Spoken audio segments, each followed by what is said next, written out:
If you're new to this channel, hi, this is Komal from Study with Kids. I would really be happy if you take a moment and subscribe to my channel.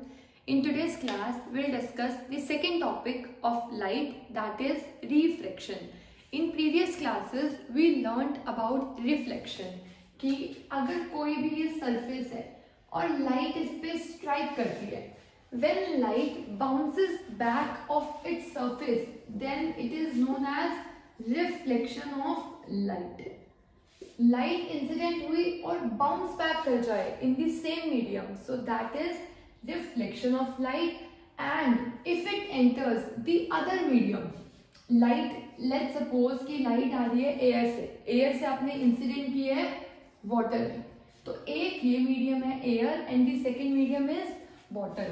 जो surface इन दोनों को separate कर रहा है, separating the two mediums, is known as interface.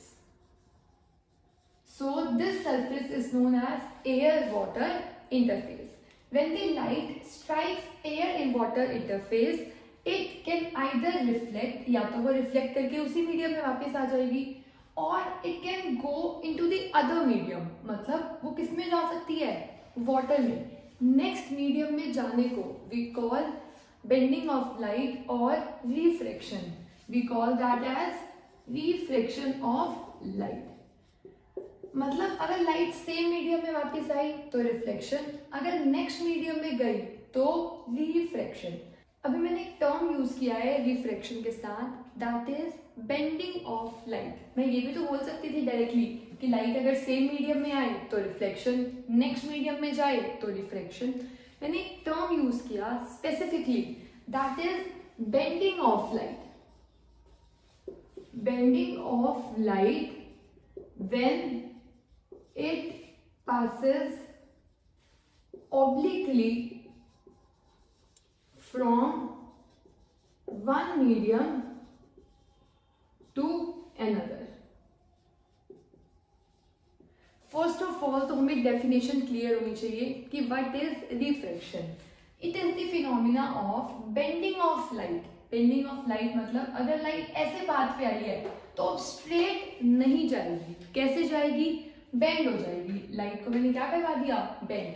तो bending of light when it passes obliquely. Obliquely means जब light किसी angle पे हिट करती है, मतलब 0, 20, 30 किसी भी एंगल पे हिट करेगी from one medium to another, then it is called as refraction. So I hope आपको फर्स्ट क्वेश्चन क्लियर होगा. What is refraction? Refraction is the bending of light when light travels from one medium to another, or when it passes obliquely from one medium to another. Second question is, what is the cause of refraction? मैंने आपको भी ये तो बताया कि light आएगी और bend हो जाएगी. अब लाइट बेंड करती क्यों है? कोई तो रीजन, कोई तो साइंटिफिक लॉजिक उसे एक्सप्लेन करना चाहिए. लाइट बेंड्स बिकॉज हम बात कर रहे हैं दो मीडियम की. एक मीडियम है एयर और एक मीडियम है वाटर. अगर हम डिटेल में देखें और मैं ऐसे ड्रॉ करूं, this is air and this is water. अब लाइट इंसिडेंट हुई है ऐसे, और incident ray is, this ray is known as incident ray. जो रे ऑफ लाइट इंसिडेंट होती है that is known as incident ray. और हम ड्रॉ करते हैं नॉर्मल. नॉर्मल वो लाइन होती है that is at 90 degree to the surface. ये है सरफेस और ये 90 डिग्री पे है, तो ये क्या होगा? नॉर्मल. तो लाइट बेंड क्यों कर रही है? Because there are two mediums. एक मीडियम है एयर और एक मीडियम है वाटर. आप इमेजिन करके देखो, आप दो रोड्स पे जा रहे हो. एक रोड है जो काफी फ्री है, जैसे आप एयर को इमेजिन करो. एयर क्या है? एक गैस, और गैस के मॉलिक्यूल्स काफी दूर दूर होते हैं, काफी फार होते हैं. फार मतलब अगर एक मॉलिक्यूल यहाँ है तो एक यहाँ होगा, एक यहाँ है तो एक यहाँ होगा. बहुत दूर है मॉलिक्यूल्स. अगर आप कंपैरेटिवली वाटर की बात करो तो water is a liquid. Liquid में मॉलिक्यूल्स कंपैरेटिवली पास होते हैं. आप इमेजिन करो, आप दो रोड्स पे जा रहे हो. एक रोड पे बिल्कुल कम ट्रैफिक था और एक रोड पे आते ही बहुत ज्यादा ट्रैफिक है. मतलब एक रोड पे कम ट्रैफिक है और एक रोड पे ज़्यादा ट्रैफिक है। जहाँ पर ट्रैफिक कम होगा आपकी स्पीड बहुत ज़्यादा होगी, और अगर आपकी स्पीड ज़्यादा होती है तो आप डिस्टेंस भी क्या ट्रैवल करते हो, ज़्यादा। Distance equals to speed into time. अगर स्पीड ज़्यादा होगी तो आप डिस्टेंस भी क्या ट्रैवल करोगे, ज़्यादा।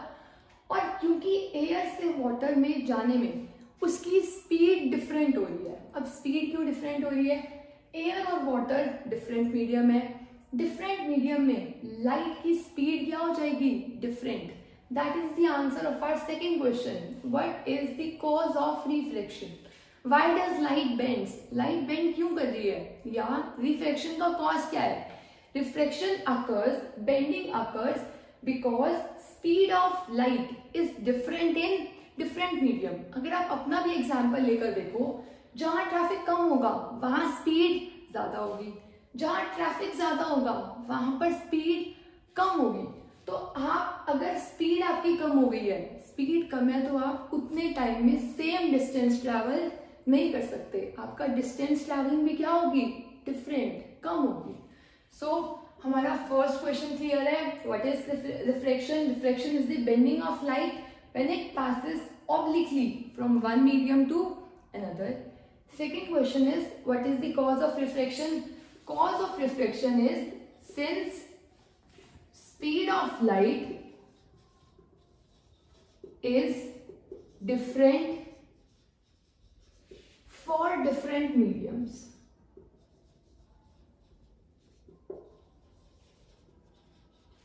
हर मीडियम में लाइट की स्पीड क्या होगी, डिफरेंट। अगर लाइट की स्पीड डिफरेंट है तो उसका पाथ ट्रैवल भी क्या हो जाएगा, डिफरेंट। मतलब वो ये सेम पाथ फॉलो नहीं कर पाएगा। लाइट ऐसे आ रही थी, अब वो सेम पाथ फॉलो नहीं कर पाएगी, तो लाइट क्या कर जाएगी, इट बेंड्स।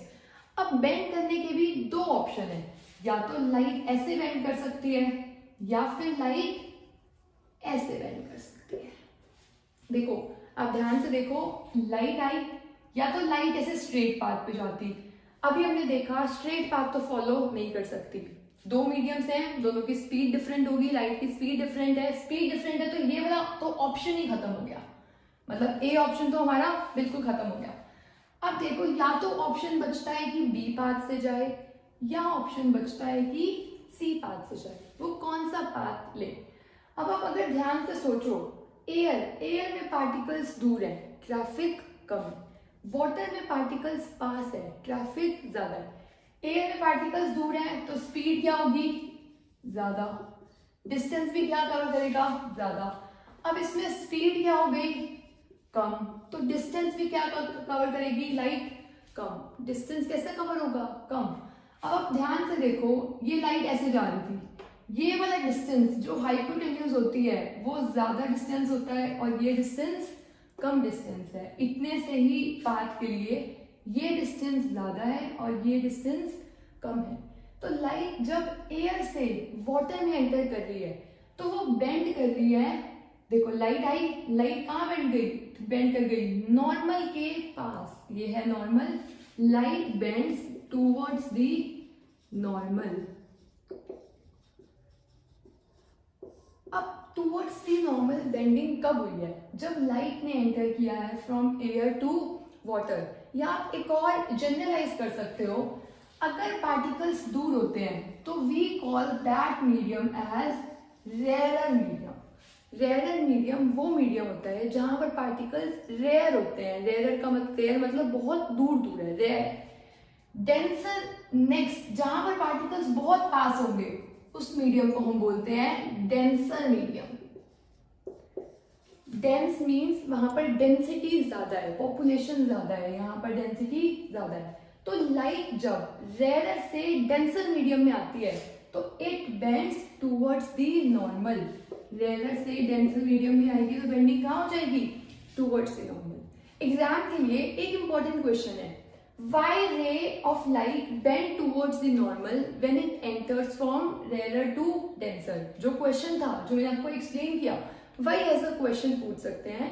तो you will have to write light bends towards the normal because when it goes from air to water its speed decreases or its velocity decreases क्योंकि उसकी वेलोसिटी चेंज हो गई है, वेलोसिटी कम हो गई है, तो बेंडिंग भी कहाँ होगी, नॉर्मल के टूवर्ड्स। अब हम नेक्स्ट केस देखते हैं। Let's consider this as water and this as air. ये ऊपर वाला मीडियम कौन सा है, वाटर, और ये है एयर। जो सरफेस दोनों को सेपरेट करता है उसे हम क्या बोलते हैं, इंटरफेस। तो this is water air interface. अब हमने लाइट इंसिडेंट की है ऑब्लिकली, मतलब किसी एंगल पे। ये रे कौन सी होगी, इंसिडेंट रे। इस पे हम क्या ड्रॉ करेंगे, नॉर्मल, जो 90 डिग्री पे होगी। और जो रिफ्रैक्ट होकर रे जाती है उस रे को हम बोलते हैं refracted ray. So this ray is known as refracted ray. अब आप इसमें देखो, इंसिडेंट रे, नॉर्मल। अब बेंडिंग कहाँ होगी, अब लाइट एंटर कर रही है water to air. Water medium है डेंसर, एयर मीडियम है रेयर। वाटर में पार्टिकल्स कैसे हैं, बहुत पास। एयर में पार्टिकल्स कैसे हैं, बहुत दूर। अब वो भीड़ वाले एरिया से, ज्यादा ट्रैफिक वाले एरिया से लो ट्रैफिक वाले एरिया में जब एंटर करेगा तो उसकी स्पीड क्या हो जाएगी, इंक्रीज। यहाँ पर ट्रैफिक नहीं है, अपनी स्पीड को क्या कर लेगा, इंक्रीज। स्पीड ज्यादा है तो वो डिस्टेंस भी ज्यादा ट्रैवल करेगा। मतलब या तो incident ray of light straight आती, अब हमें पता है स्ट्रेट का तो ऑप्शन खत्म हो गया। जब एक मीडियम से दूसरे मीडियम में आती है तो लाइट क्या होती है, बेंड। मतलब ये ऑप्शन तो हमने डिस्कार्ड कर दिया। अब इसमें भी ऑप्शन था, या तो बी पाथ से जाएगी या सी पाथ से जाएगी। आप देखो कौन सी लाइन बड़ी है, ये वाली लाइन बड़ी है या ये वाली, ये वाला पाथ ज्यादा बड़ा है। अब क्योंकि उसकी स्पीड इंक्रीज हुई है तो वो पाथ भी ज्यादा ट्रैवल करेगी। मतलब ये वाला पाथ ट्रैवल नहीं करेगी और ये वाला पाथ ट्रैवल करेगी। अब आप इसे बोलोगे कैसे, वो स्ट्रेट जा सकती थी पर नॉर्मल की तरफ नहीं गई, नॉर्मल से अवे गई। इस केस में देखो, वो स्ट्रेट जा सकती थी, स्ट्रेट नहीं गई, कहाँ बेंड हो गई, नॉर्मल के टूवर्ड्स, यहां नहीं गई। तो रेयर से डेंसर में बेंडिंग कहाँ हुई, टूवर्ड्स द नॉर्मल। डेंसर से रेयर में बेंडिंग कहाँ हुई, नॉर्मल के पास नहीं, नॉर्मल से away.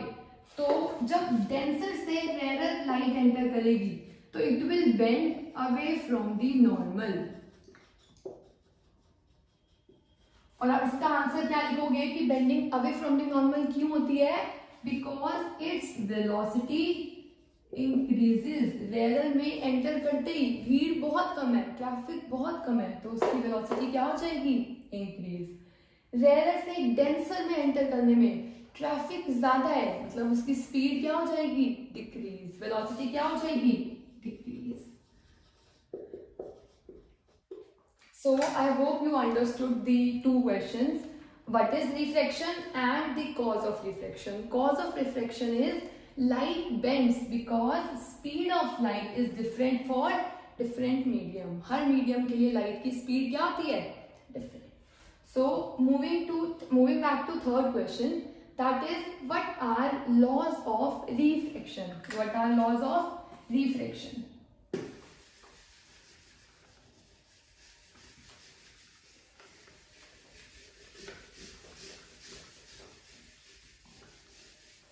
Third question is what are laws of refraction. तो सबसे पहले तो हम ड्रॉ करेंगे इंटरफेस जो सेपरेट करेगा दो मीडियम को। एक है वाटर और एक है एयर। आप कोई भी दो मीडियम्स ले सकते हो, वाटर टू ग्लास भी हो सकता है, एयर टू ग्लास भी हो सकता है, कोई भी ट्रांसपेरेंट मीडियम, ताकि आप देख सको कि लाइट एंटर कर रही है। तो जो रे इंसिडेंट होती है दैट रे इज नोन एज इंसिडेंट रे। ये क्या होगा, नॉर्मल। और लाइट एंटर कर रही है एयर से वाटर में, मतलब रेयर मीडियम से डेंसर में। रेयर से डेंसर में स्पीड कम होगी तो वो छोटा डिस्टेंस ट्रैवल करेगी, मतलब बेंडिंग कहाँ हो जाएगी, towards the normal. And this ray is known as refracted ray. अब laws of refraction states that angle I, sine of angle I and sine of angle r is equal to refractive index, or let's say a constant for now. Let's say this is a constant. Let's forget about refractive index. Let's say this is a constant. तो अब angle I क्या होता है और angle R क्या होता है, हमने रिफ्लेक्शन क्लास में भी देखा था, angle I is the angle between incident ray and normal. तो ये कौन सा एंगल होगा? Angle I. Angle R is the angle between refracted ray and normal. तो ये एंगल कौन सा होगा? R. Sine of I and sine of R is equal to a constant. Sine of I upon sine of R is always constant. अब ये this law is known as Snell's law. Snail एक scientist थे जिन्होंने अपने experiment में देखा, अगर वो इंसिडेंट एंगल को चेंज करते थे और उसका साइन कैलकुलेट करते थे और उससे जो आर मिलता था उसका जो साइन आता था that was always constant for a material. मतलब अगर उन्होंने एयर और वाटर लिया है, आई कैलकुलेट किया, साइन आई कैलकुलेट किया, आर पता है, साइन आर कैलकुलेट किया, दोनों को जब डिवाइड किया, जितने आई कोई भी वैल्यू के लिए, आर किसी भी वैल्यू के लिए, आंसर हमेशा कैसा आया? Constant. So this is first law of refraction. First law of refraction कि इसका साइन कैलकुलेट करो और इसका साइन कैलकुलेट करो, दोनों को डिवाइड करो। अगर दोनों मटेरियल सेम है, मतलब हमेशा एयर टू वाटर की बात कर रहे हैं, तो जो इसका वैल्यू आएगी that value is known as refractive index.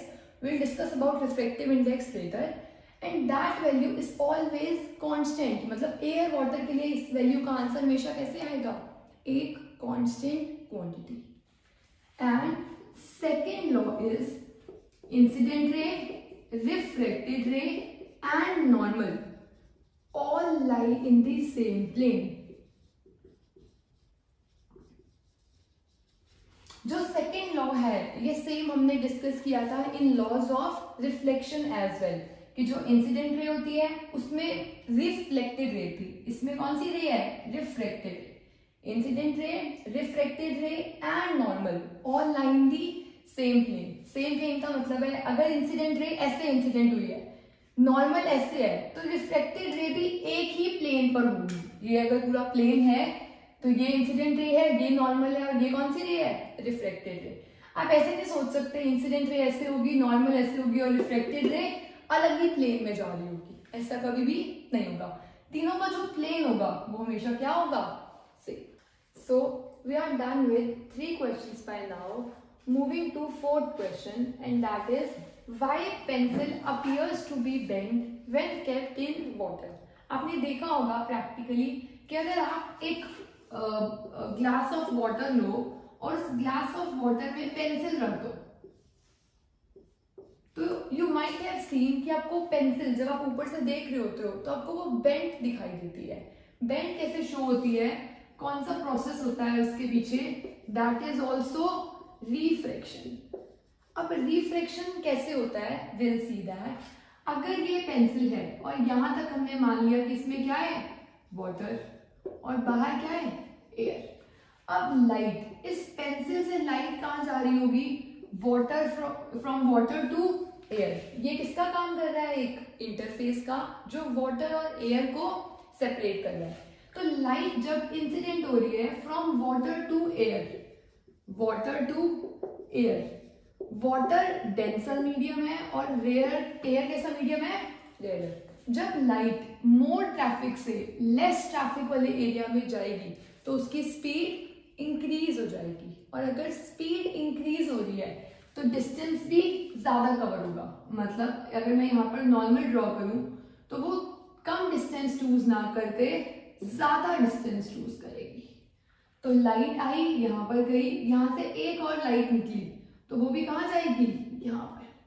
And let's suppose कि हम यहाँ से देख रहे हैं पेंसिल को, हम यहाँ से किसको देख रहे हैं? पेंसिल को। पेंसिल से ये रे ऑफ लाइट गई, बेंड होकर इधर चली गई, ये रे ऑफ लाइट गई, इधर बेंड होकर चली गई। अब हमें हमेशा लगता है कि light always travel in straight line. यहाँ पर जब मैं देख रही हूँ मुझे लगेगा कि नहीं नहीं, लाइट तो कहाँ से आ रही है? स्ट्रेट। यहाँ पर कहीं पर होगी पेंसिल। तो जो एक्चुअल में पेंसिल ऐसे थी, पेंसिल एक्चुअल में कैसे पड़ी हुई थी? ऐसे। पर मेरी आईज उसे परसीव कर रही है कि पेंसिल ऐसे ना पड़ी होकर नीचे आकर क्या हो गई है? बेंट हो गई है। आप ये एक्सपेरिमेंट करके देखना घर पे take a glass of water, उसमें पेंसिल रखना और साइड से उसे देखने की कोशिश करना। यू विल सी कि पेंसिल आपको स्ट्रेट पड़ी हुई नहीं दिखेगी, आपको पेंसिल ऐसे पड़ी होगी, फिर ऊपर से यहाँ पे जो इंटरफेस है वहां से पेंसिल बेंड हो गई होगी, पेंसिल क्या हो गई होगी, bend. So we are done with fourth question by now. Why pencil appears to be bent when kept in water? Last year this was asked in CBSE exams and you had to draw the diagram. तो please इस diagram को अच्छे से learn कर लेना, ये diagram दोबारा आ सकता है in exams. So this was all about today's class. In today's class we discussed what is refraction, bending of light when light passes obliquely from one medium to another is known as refraction. Second was cause of refraction. Cause of refraction is why light bends. Light bends because speed of light is different in different medium.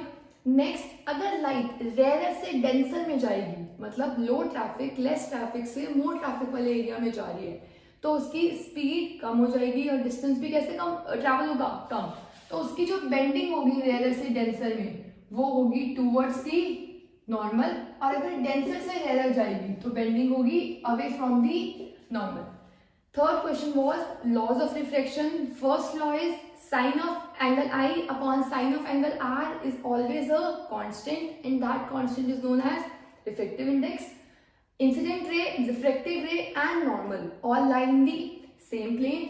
And fourth question was why pencil appears to be bent when kept in water. This is on account of refraction. When pencil is kept in water, so we perceive rays as coming from a straight line, from a straight path. So pencil appears to be bent to us. अगर light, if this is air and this is water, अगर light air से water में incident होगी तो light will always bend. Light हमेशा क्या करेगी, bend.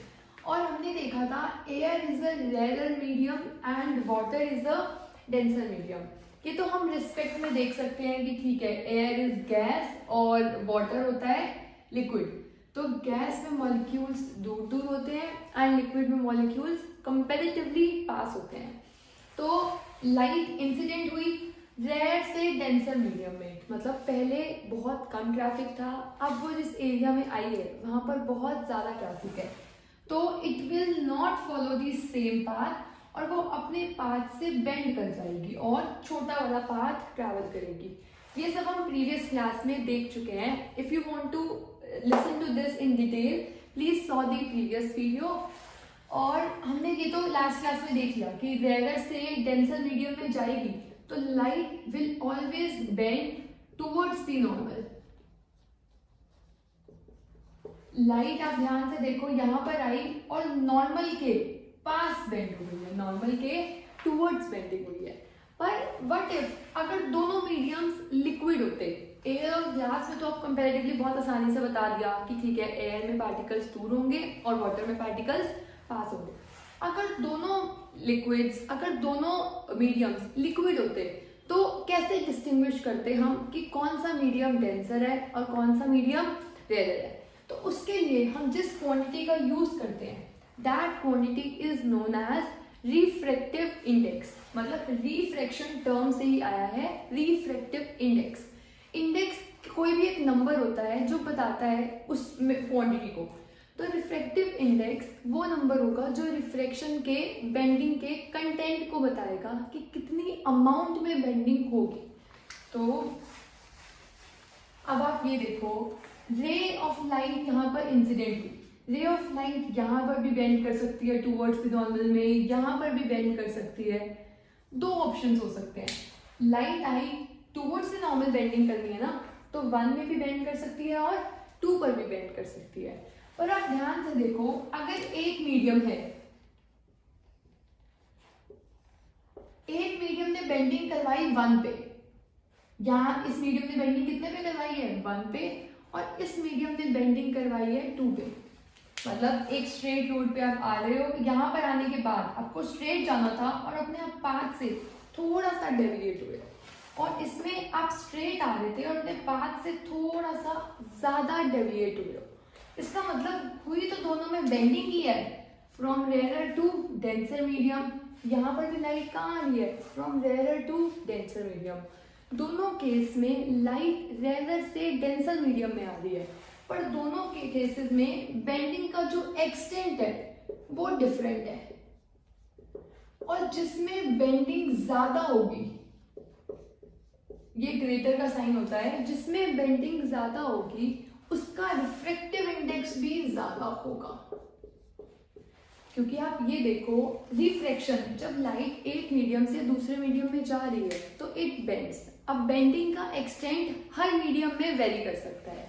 Light एक मीडियम से आई, स्ट्रेट जाना था, बिल्कुल थोड़ी सी बेंड हुई, एक मीडियम से आई, ज्यादा बेंड हुई, एक मीडियम ने थोड़ा सा बेंड करवाया, एक मीडियम ने ज्यादा बेंड करवाया। जो मीडियम ज्यादा बेंडिंग करवाएगी इसका मतलब वो मीडियम ज्यादा डेंसर होगा। मतलब है ये भी डेंसर 1 है, ये भी डेंसर 2, इन दोनों में डेंसिटी ज्यादा किसकी है, इन दोनों में डेंसिटी ज्यादा है 2 की। लाइट आई, बिल्कुल थोड़ा सा बेंड हुई, लेट्स से 10 डिग्री से बेंड हुई, इसमें लाइट आई, लाइट बेंड हुई 20 डिग्री से। इसमें लाइट कितने से बेंड हुई, 10 डिग्री से, इसमें बेंडिंग हुई 20 डिग्री से। जिसमें बेंडिंग ज्यादा होगी वो मीडियम ज्यादा डेंसर होगा, और उस मीडियम का रिफ्रैक्टिव इंडेक्स भी ग्रेटर होगा। मतलब इस मीडियम का रिफ्रैक्टिव इंडेक्स ज्यादा होगा और इस मीडियम का रिफ्रैक्टिव इंडेक्स कम होगा। इस मीडियम का रिफ्रैक्टिव इंडेक्स ज्यादा और इस मीडियम का रिफ्रैक्टिव इंडेक्स कम। अब हमें एक चीज पता चली है कि बेंडिंग जिसकी ज्यादा होगी उसका रिफ्रैक्टिव इंडेक्स ज्यादा होगा। रिफ्रैक्टिव इंडेक्स और क्या चीज डिनोट कर सकता है, refractive index also denotes speed of light.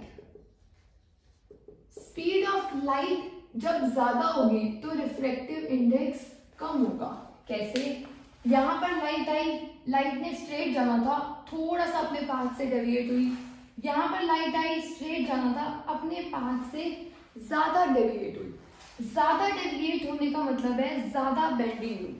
ज्यादा बेंडिंग मतलब उसकी स्पीड, वो इधर जाती तो उसकी स्पीड इंक्रीज होती, जैसे जैसे वो इधर आ रही है वो कम डिस्टेंस ट्रैवल कर रही है। कम डिस्टेंस ट्रैवल कर रही है मतलब उसकी स्पीड कम है।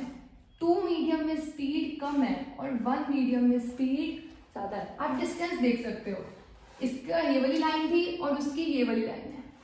कंपैरेटिवली ये वाला डिस्टेंस ग्रेटर है इस डिस्टेंस से। अगर ये डिस्टेंस ग्रेटर है तो ये वाली स्पीड भी ग्रेटर होगी। तो आई होप हमें 2 चीजें क्लियर हैं।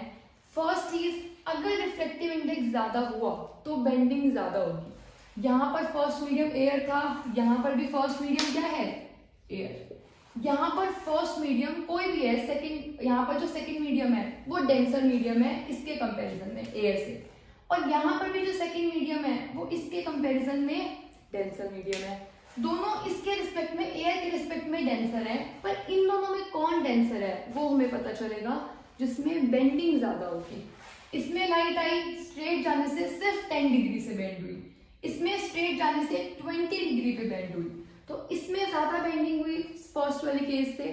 तो सेकंड का रिफ्रैक्टिव इंडेक्स क्या होगा, ज्यादा। जिसका रिफ्रैक्टिव इंडेक्स ज्यादा उसमें बेंडिंग भी ज्यादा। तो सेकंड में बेंडिंग ज्यादा हुई है तो सेकंड मीडियम का रिफ्रैक्टिव इंडेक्स इस मीडियम के रिस्पेक्ट में ग्रेटर होगा। नेक्स्ट, जिसका रिफ्रैक्टिव इंडेक्स कम होगा वहां पर स्पीड ऑफ लाइट ज्यादा होगी। इन दोनों केसेस में डेंसर मीडियम ये है, रिफ्रैक्टिव इंडेक्स इसका ज्यादा है, इसका रिफ्रैक्टिव इंडेक्स ज्यादा है तो इसमें स्पीड ऑफ लाइट कम होगी, क्योंकि लाइट को इतना बेंड करवा दिया गया कि उसकी अब स्पीड इतनी कम हो गई है कि वो कम डिस्टेंस ट्रैवल करेगी। इसमें लाइट थोड़ी सी बेंड हुई है, इसका मतलब उसकी स्पीड इतनी कम नहीं हुई है, थोड़ी सी स्पीड ठीक है। इसमें स्पीड ज्यादा है, इसमें स्पीड कम है।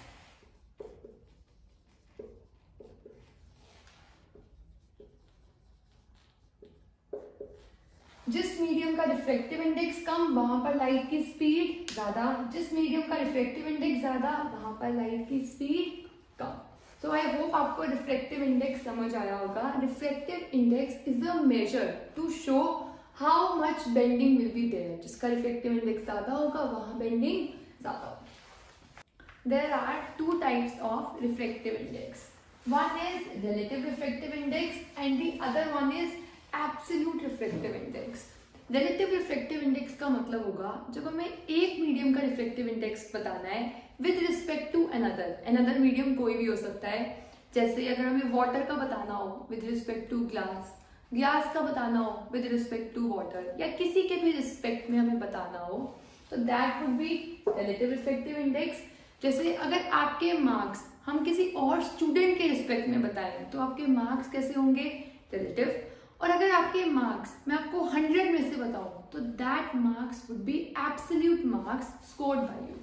तो एब्सोल्यूट रिलेटिव इंडेक्स के लिए हमें एक अपना कांस्टेंट फैक्टर लेना होगा. जैसे आपके मार्क्स के लिए मैंने कौन सा कांस्टेंट फैक्टर लिया था? 100. तो ऐसे ही एब्सोल्यूट रिफ्लेक्टिव इंडेक्स के लिए we take air as constant, कि लाइट हमेशा एयर से ही कहाँ जा रही होगी? किसी भी मीडियम में. अगर एक मीडियम एयर हो तो वो रिफ्लेक्टिव इंडेक्स कौन सा होगा? Absolute reflective index. और अगर दोनों मीडियम कोई भी हो, एयर के अलावा कुछ भी हो या एयर भी हो, तो that reflective index would be relative reflective index. And relative reflective index is represented by n.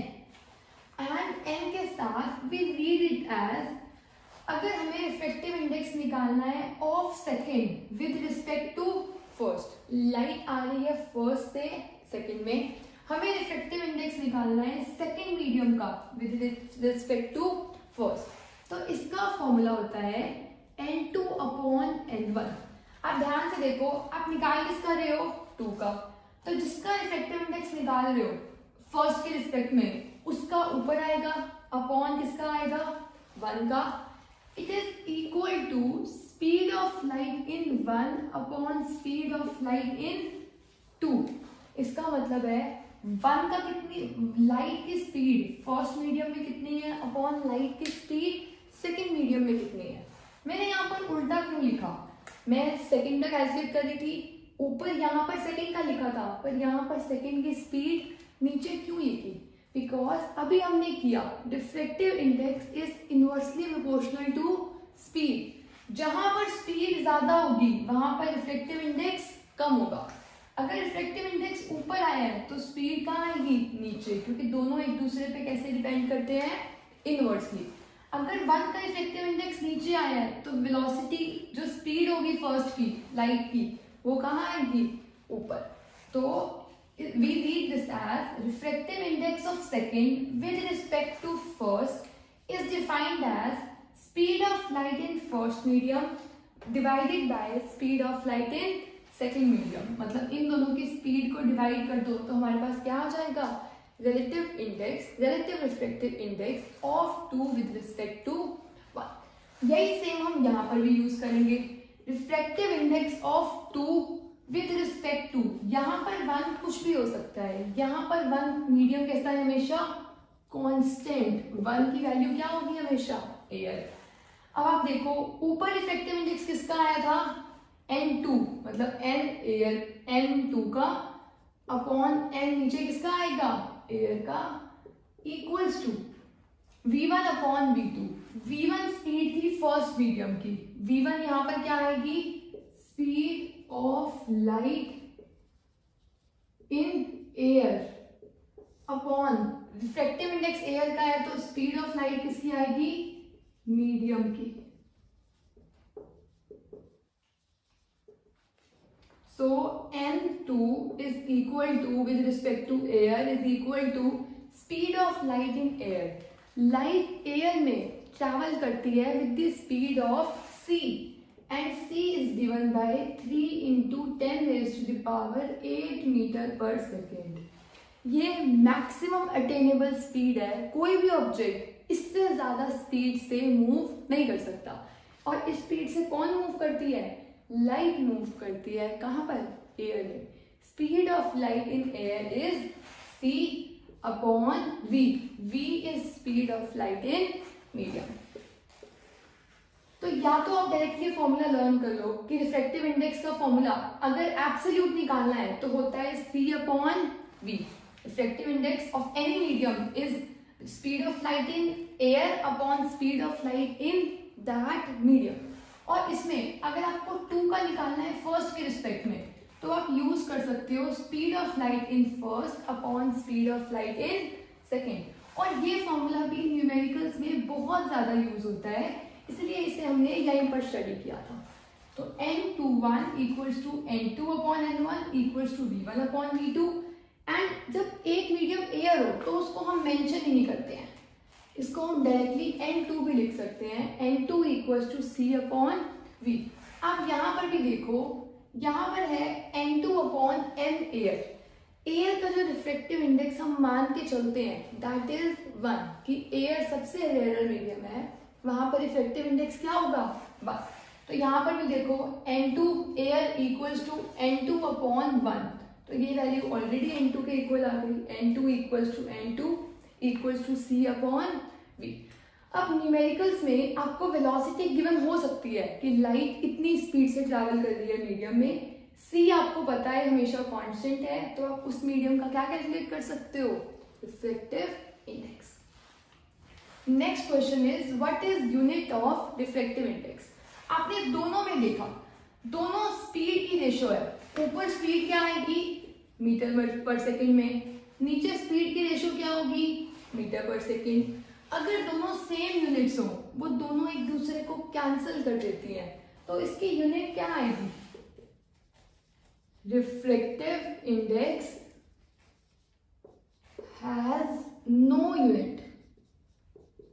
इसमें सबको कंफ्यूजन होती है और सब स्पीड की ही यूनिट लिखाते हैं। आप ध्यान से देखो, ये दोनों की स्पीड का रेशो है, मतलब ऊपर भी स्पीड आएगी नीचे भी स्पीड आएगी, दोनों स्पीड की कुछ भी वैल्यू हो, यूनिट्स तो एक दूसरे को हमेशा कैंसिल कर देगी, तो नेट रिफ्रेक्टिव इंडेक्स की कोई भी यूनिट नहीं होती है, तो refractive index has no unit. Third question is why n is greater than 1। Refractive index, n का मतलब है absolute refractive index, relative refractive index के लिए हम डिफाइन कर देते हैं कि हम किस मीडियम के रिस्पेक्ट में बात कर रहे हैं और किस मीडियम का कैलकुलेट कर रहे हैं। So third question is why n is greater than 1। अब ये है n 1 से हमेशा ग्रेटर क्यों होगा, n इक्वल है c अपॉन v। अभी मैंने आपको बताया कि जो c स्पीड होती है, इससे मैक्सिमम स्पीड लाइट की कहीं पर भी नहीं हो सकती, क्योंकि एयर में जो स्पीड होगी उससे कम पार्टिकल्स कहीं भी नहीं होंगे। मतलब जो ये c है, c is always greater then v। c v से हमेशा बड़ा आएगा। बड़ा क्यों आएगा, क्योंकि लाइट की स्पीड एयर में क्या होती है मैक्सिमम, मीडियम में हमेशा क्या आएगी कम। अगर ये ज्यादा है और ये कम है, आप देखो अगर न्यूमरेटर ज्यादा हो 3/2, तो आंसर हमेशा क्या आता है ग्रेटर देन 1, और अगर न्यूमरेटर कम हो डिनोमिनेटर बड़ा हो तो answer is always less than 1। अब आपके इसमें हमेशा न्यूमरेटर बड़ा है, c is always greater then v। अगर c v से बड़ा है तो जो वैल्यू आएगी that will also be greater than 1, तो n की वैल्यू हमेशा क्या आती है 1 से greater. These are the 3 questions that are always expected in exams. What is refractive index? It is the ratio of speed of light in first medium with respect to speed of light in second medium.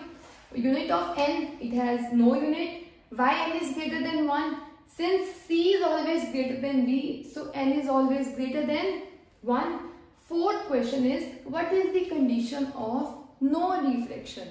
मतलब refraction होती है, light bend करती है when light travels from one medium to second medium. अब ऐसा कब होगा कि रिफ्रैक्शन ना हो, तो there can be 2 conditions for refraction to not occur. Those conditions will be, first condition is when both mediums have same refractive index. अगर light एक मीडियम से जा रही है दूसरे मीडियम से, जिन दोनों मीडियम का रिफ्रैक्टिव इंडेक्स सेम है, यहाँ का भी रिफ्रैक्टिव इंडेक्स 1 है और यहाँ का भी रिफ्रैक्टिव इंडेक्स 1 है, अगर दोनों मीडियम का रिफ्रैक्टिव इंडेक्स सेम होगा तो light will not bend. Light bend करेगी, जैसे आ रही है वैसे ही चली जाएगी। क्योंकि दोनों का रिफ्रैक्टिव इंडेक्स ही सेम है। रिफ्रैक्टिव इंडेक्स सेम है तो बेंडिंग होगी ही नहीं, लाइट जैसे आ रही है वैसे ही ट्रैवल कर जाएगी। Second case is when angle I is 0 degree. अब आप ये देखो, ये है इंटरफेस, यहाँ पर नॉर्मल ड्रॉ हुआ, अगर आई कम होते होते यहाँ पर चला जाए, मतलब इंसिडेंट कैसे हो रही है 90 डिग्री पे, 90 डिग्री टू दी सरफेस जब इंसिडेंट होगी तो एंगल आई कितना होगा 0 डिग्री। एंगल आई 0 है तो एंगल आर भी 0 होगा। अब ये कैसे हो रहा है, रिफ्लेक्शन में तो सिंपल था, जितना एंगल आई होता है उतना ही एंगल आर होगा। फिर रिफ्रैक्शन में क्या होगा, रिफ्रैक्शन में sine i upon sine r equals to होता है एन के इक्वल। किसके इक्वल होता है, एन के इक्वल। अगर आई 0 है तो साइन आई भी क्या हो जाएगा 0, बिकॉज अगर एंगल 0 होता है तो साइन एंगल भी क्या होता है 0, तो एन साइन आर भी क्या हो जाएगा 0, मतलब साइन आर भी 0 है और आर भी क्या हो जाएगा 0। मतलब लाइट आई, लाइट अगर ऐसे आती तो किसी एंगल पे जाती और ये एंगल क्या होता आर। अब उसने बोला है एंगल आर 0 हो जाएगा, ये एंगल कम होते होते कहाँ पहुंच जाएगा, बिल्कुल यहीं पर। इसका मतलब रिफ्रैक्शन दो कंडीशंस में नहीं होती है। अगर दोनों मीडियम का रिफ्रैक्टिव इंडेक्स क्या हो सेम, जितना 1 का रिफ्रैक्टिव इंडेक्स है उतना रिफ्रैक्टिव इंडेक्स किसका हो सेकंड का, या फिर अगर लाइट सरफेस के नॉर्मल आ रही हो, मतलब 90 डिग्री टू दी सरफेस हो, या फिर इंसिडेंट एंगल कितना हो 0, तब भी रिफ्रैक्शन नहीं होगा। And the last most important question that is asked in exam is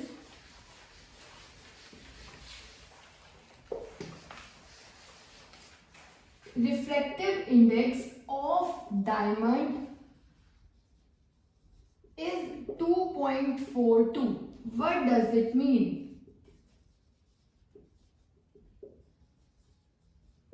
refractive index diamond का है 2.42।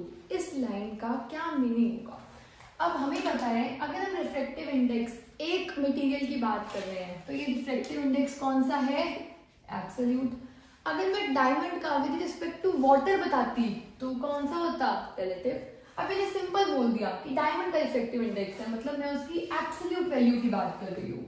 तो रिफ्रैक्टिव इंडेक्स या फिर n का फॉर्मूला होता है c अपॉन v। हमें क्वेश्चन में बोला है कि refractive index of diamond is 2.42 और c होता है speed of light in air upon v। So V would be C upon 2.42. So refractive index of diamond is 2.42. इसका मतलब क्या है? What does it mean? It means that V, speed of light in diamond is 1 upon 2.42 times speed of light in air. We can write this as V क्या है? Speed of light in medium. Medium we can say, or we can say diamond is equal to 1 upon 2.42 times speed of light in air.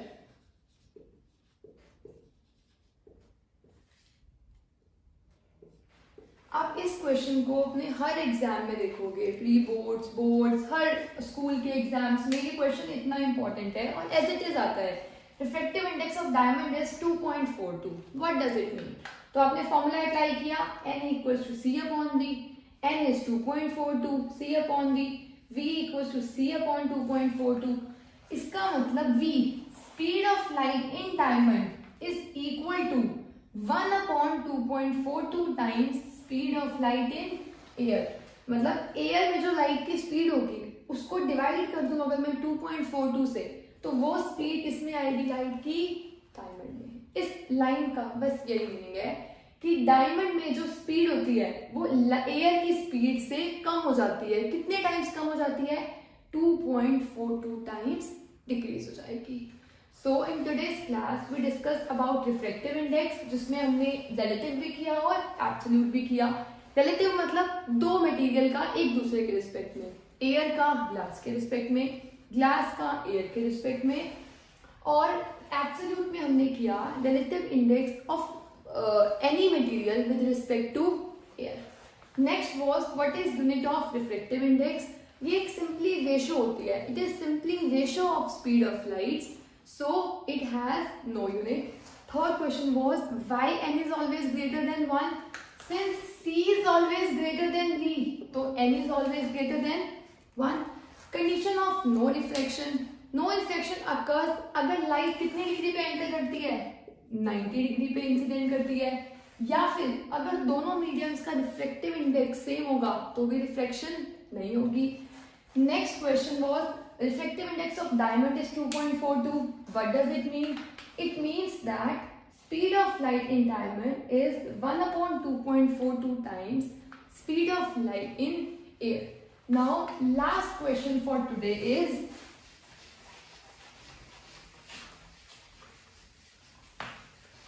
अभी हमने देखा n21 reflective index of 2 with respect to 1 होता है speed of light in 1 upon speed of light in 2. अगर मुझे reflective index 1 का calculate करना हो विद रिस्पेक्ट टू 2, तो स्पीड किसके ऊपर आ जाएगी, 2 की, और नीचे किसकी आएगी, 1 की. अगर आप ध्यान से देखो, जो reflective index of 2 with respect to 1 आया है और जो 1 विद रिस्पेक्ट टू 2 आया है, ये दोनों एक दूसरे के रेसिप्रोकल है. मतलब n21 is equal to 1 upon n12. This is an important result. अगर आपको रिफ्लेक्टिव इंडेक्स ग्लास का दिया हुआ है वाटर के रिस्पेक्ट में, और आपको बोला है calculate reflective index of water with respect to glass, तो आप कैसे करोगे, सिंपली इसका रेसिप्रोकल कर दो. अगर इसका reflective index glass with respect to water 1.5 दिया हुआ है, तो वाटर विद रिस्पेक्ट टू कितना, ग्लास कितना हो जाएगा, 1 अपॉन 1.5. क्योंकि 2 का 1 के रिस्पेक्ट में v1 अपॉन v2, 1 का 2 के रिस्पेक्ट में v2 अपॉन v1. बेसिकली दोनों एक दूसरे के क्या है, रेसिप्रोकल. अब आपको एक का दूसरे के रिस्पेक्ट में दिया हो और सेकंड का फर्स्ट के रिस्पेक्ट में निकालना हो, तो आप सिंपली आंसर के लिए क्या कर दोगे, reciprocal. First topic is refraction through a glass slab. Slab का मतलब है एक रेक्टेंगुलर पीस है ग्लास का, मतलब इतना सा रेक्टेंगुलर पीस होगा किसका, ग्लास स्लैब का. इसमें जो रिफ्रैक्शन होगी वो कैसे होगी. अगर आप ध्यान से देखो, अगर मैं यहाँ पर लाइट इंसिडेंट करूँ, तो लाइट जो इंसिडेंट होगी इस रे को हम बोलेंगे इंसिडेंट रे, और यहाँ पर है interface. This is interface of air as well as glass. Interface वो लाइन होती है जो दो मीडियम्स को सेपरेट करती है. यहाँ पर है एयर, एयर से लाइट किसमें एंटर कर रही है, ग्लास में. तो ये क्या होगा, एक इंटरफेस जो दो मीडियम्स को सेपरेट कर रहा है. लाइट जैसे ही दो मीडियम्स के सरफेस को स्ट्राइक करेगी, इट विल रिफ्रैक्ट. लाइट क्या करेगी, रिफ्रैक्ट. सबसे पहले हम ड्रॉ करेंगे नॉर्मल. नॉर्मल ड्रॉ होने के बाद एयर ग्लास, एयर मीडियम है रेयर और ग्लास मीडियम है कंपैरेटिवली डेंसर. मतलब ग्लास का रिफ्लेक्टिव इंडेक्स ज्यादा है, एयर का रिफ्लेक्टिव इंडेक्स कम है. तो लाइट जब रेयर से डेंसर मीडियम में आती है, तो it bends towards the normal. अगर आपको डिटेल में करना है कि बेंडिंग नॉर्मल में क्यों हुई, तो you can watch the previous videos of reflection. यहाँ पर हम मान के चलेंगे कि लाइट जब रेयर से डेंसर में जाएगी तो बेंडिंग कहाँ होगी, टूवर्ड्स द नॉर्मल. मतलब इंसिडेंट लाइट आई, अब वो स्ट्रेट जाने की बजाय नॉर्मल के पास बेंड हो गई. लाइट आई, स्ट्रेट जाने की बजाय कहाँ बेंड हो गई, नॉर्मल के टूवर्ड्स. अब लाइट दोबारा से एक इंटरफेस पे स्ट्राइक कर रही है. ये एक सरफेस है जो दो मीडियम्स को फिर से सेपरेट कर रहा है, ग्लास और एयर को. पहला इंटरफेस था जो सेपरेट कर रहा था एयर और ग्लास को, अब सेपरेट कर रहा है ग्लास और एयर को. तो यहाँ पर हम फिर से क्या ड्रॉ करेंगे, नॉर्मल. नॉर्मल ड्रॉ होने के बाद अब लाइट जा रही है डेंसर से रेयर मीडियम में. अगर लाइट डेंसर से रेयर मीडियम में जाती है तो it bends away from the normal.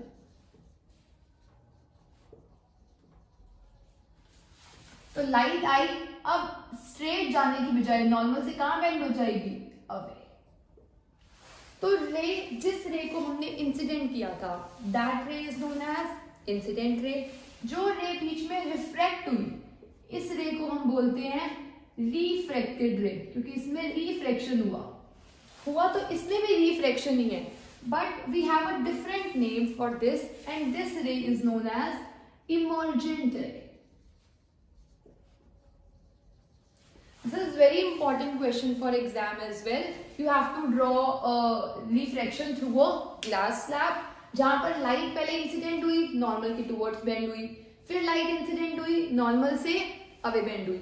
They can also ask you to mention angle I, angle E and angle R as well. Angle I is the incident angle, angle E is the emergent angle and angle R is the refracted angles. अगर आपको ये diagram पे draw करने हो तो हर angle आपको पता है is always drawn with the normal. Incident angle draw होगा इंसिडेंट रे विद नॉर्मल, तो ये होगा angle of incidence. Emergent ray draw होगा, इमर्जेंट एंगल ड्रॉ होगा इमर्जेंट रे के साथ, तो this angle would be angle of emergent. And angle of refraction, this can also be angle of refraction and this can also be angle of refraction.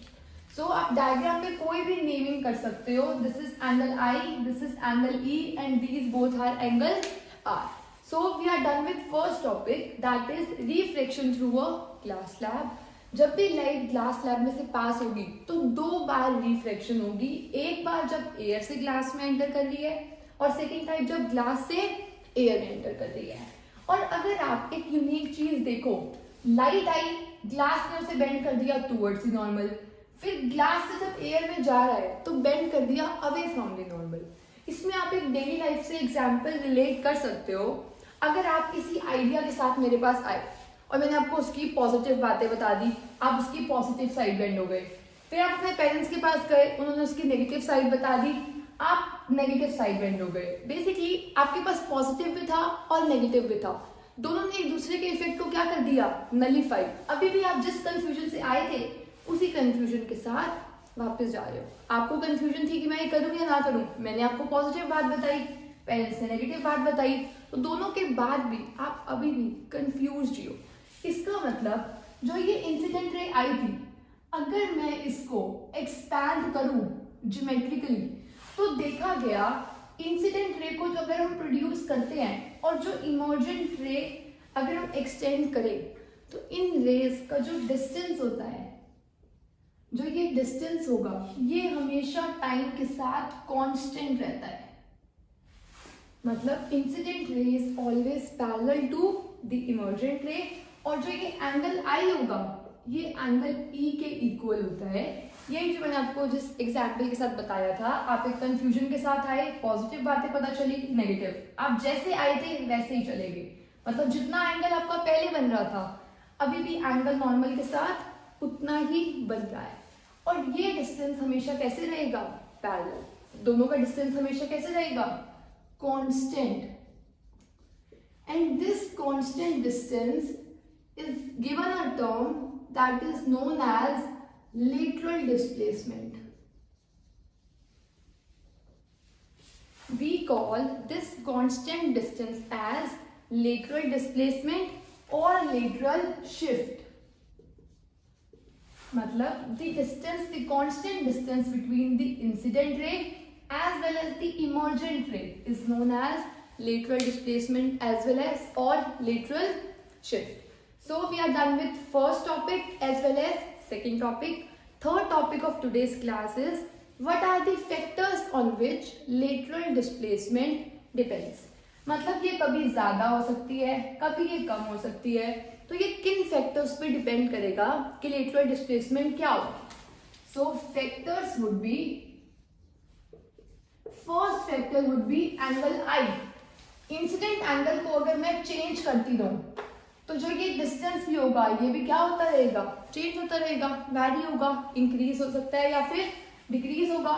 तो first factor would be angle of incident. अगर angle of incidence change करेंगे तो lateral displacement की जो length है, जो ये distance है, ये भी क्या करेगा, vary. Second point is refractive index of medium. Refractive index is represented by n। मतलब हर बार आप ग्लास तो नहीं ले रहे, आप ग्लास ले सकते हो, कोई और ट्रांसपेरेंट मीडियम ले सकते हो, तो हर मीडियम का रिफ्रैक्टिव इंडेक्स डिफरेंट होगा। तो हर एक में जो ये लेटरल डिस्प्लेसमेंट है कि लाइट कितना बेंड कर रही है, वो भी क्या होगा, different. Third factor is wavelength of light.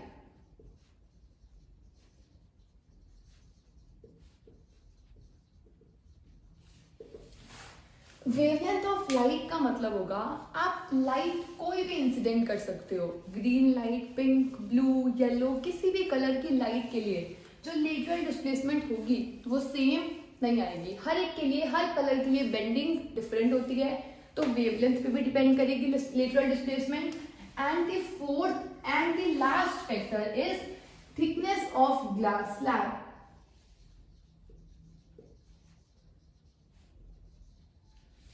Thickness of glass slab mean आपने जो ग्लास स्लैब ली है वो इतनी है, मोटी है, इससे और थिन हो गई है या और थिक होती जा रही है। तो जैसे जैसे थिकनेस वैरी करेगी वैसे वैसे लेटरल डिस्प्लेसमेंट भी वैरी करेगी। You have to read about this topic in detail in higher classes कि ये कैसे वैरी करेगी, बढ़ेगी या कम होगी। Till 10th class you should know the factors on which lateral displacement depends. So moving on to last topic of today's class, that is types of lenses.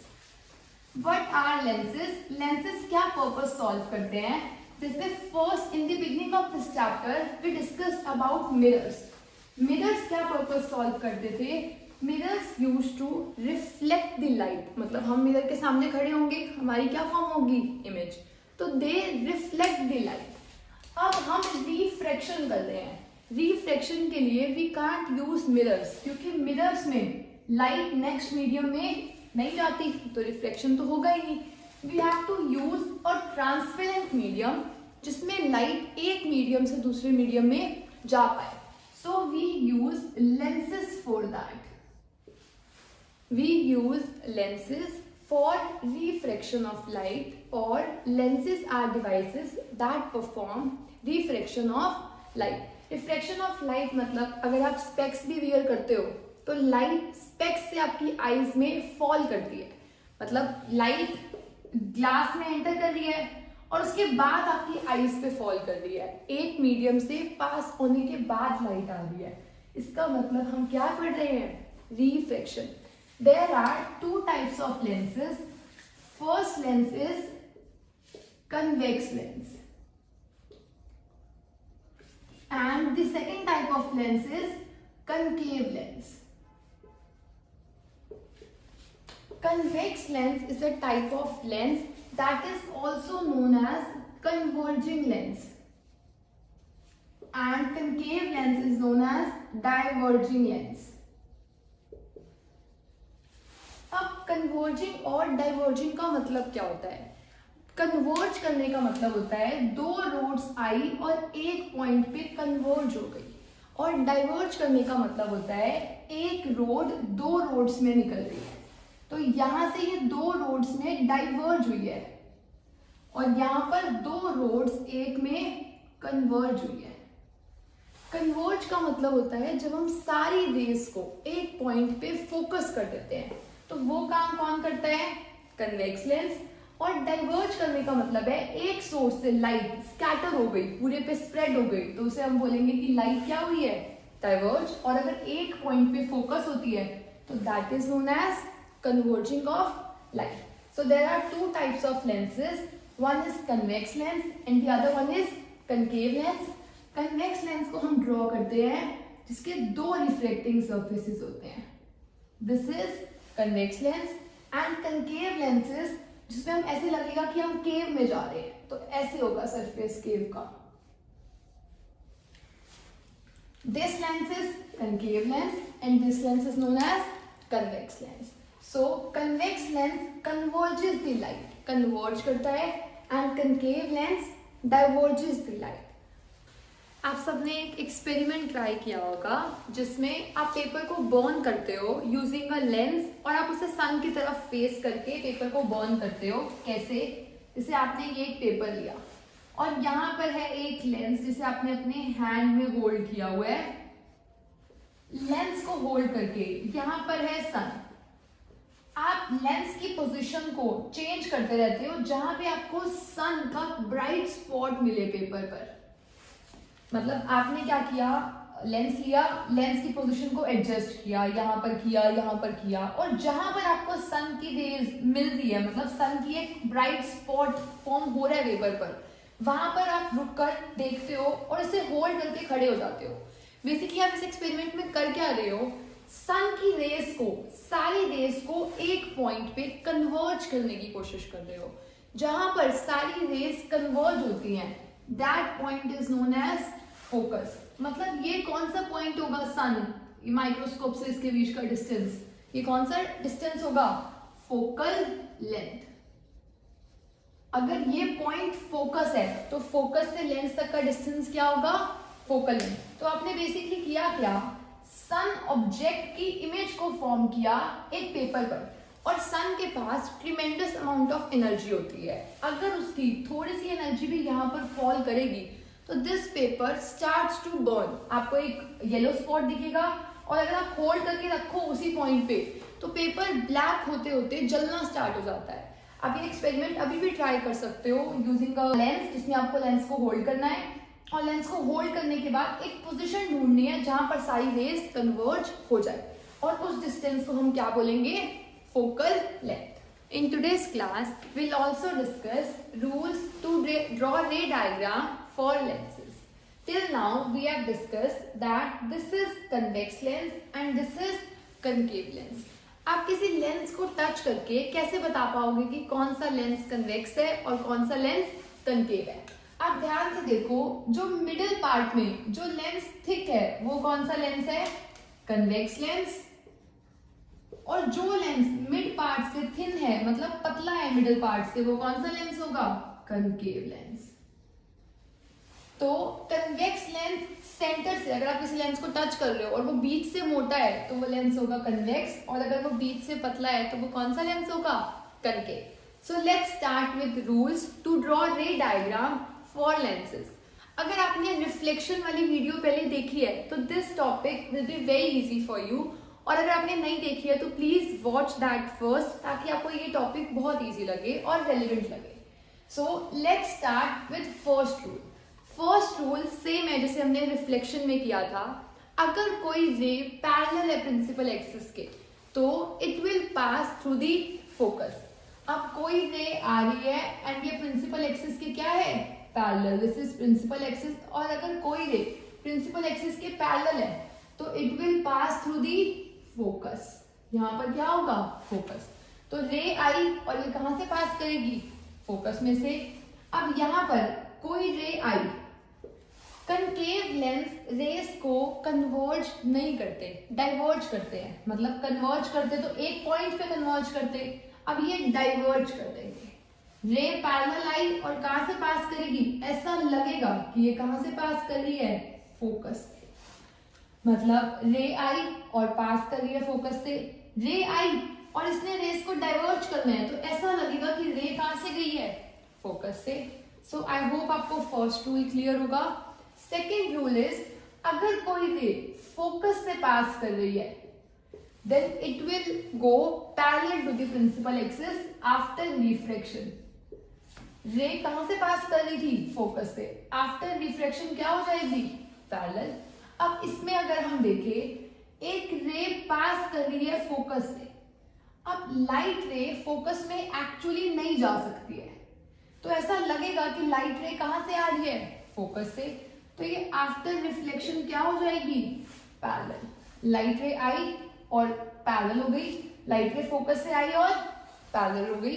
And the third and the last rule is, अगर कोई light ray optical centre से pass करती है then it goes undeviated. Now what is optical centre, optical centre is the mid point of a lens. ये mid point है तो इसे हम क्या बोलेंगे, ऑप्टिकल सेंटर। ये भी क्या होगा, optical centre, optical centre. So first rule was, अगर लाइन पैरेलल आ रही है तो फोकस से पास करेगी, पैरेलल आ रही है तो ऐसा अपीयर होगा कि कहां से जा रही है, फोकस से। सेकेंड रूल, अगर लाइट फोकस से पास कर रही है तो after reflection it will go parallel. अगर लाइट लग रहा है फोकस से आ रही है तो after reflection it will go parallel. Third rule is अगर लाइट ऑप्टिकल सेंटर से जाती है तो इट गोज अनडेविएटेड, मतलब कोई रिफ्लेक्शन नहीं होती है अगर लाइट रे कहां से जा रही है, ऑप्टिकल सेंटर से। और आपने देखा होगा अगर ये कन्वेक्स लेंस है, कन्वेक्स लेंस की फॉर्मेशन कैसे हो सकती है?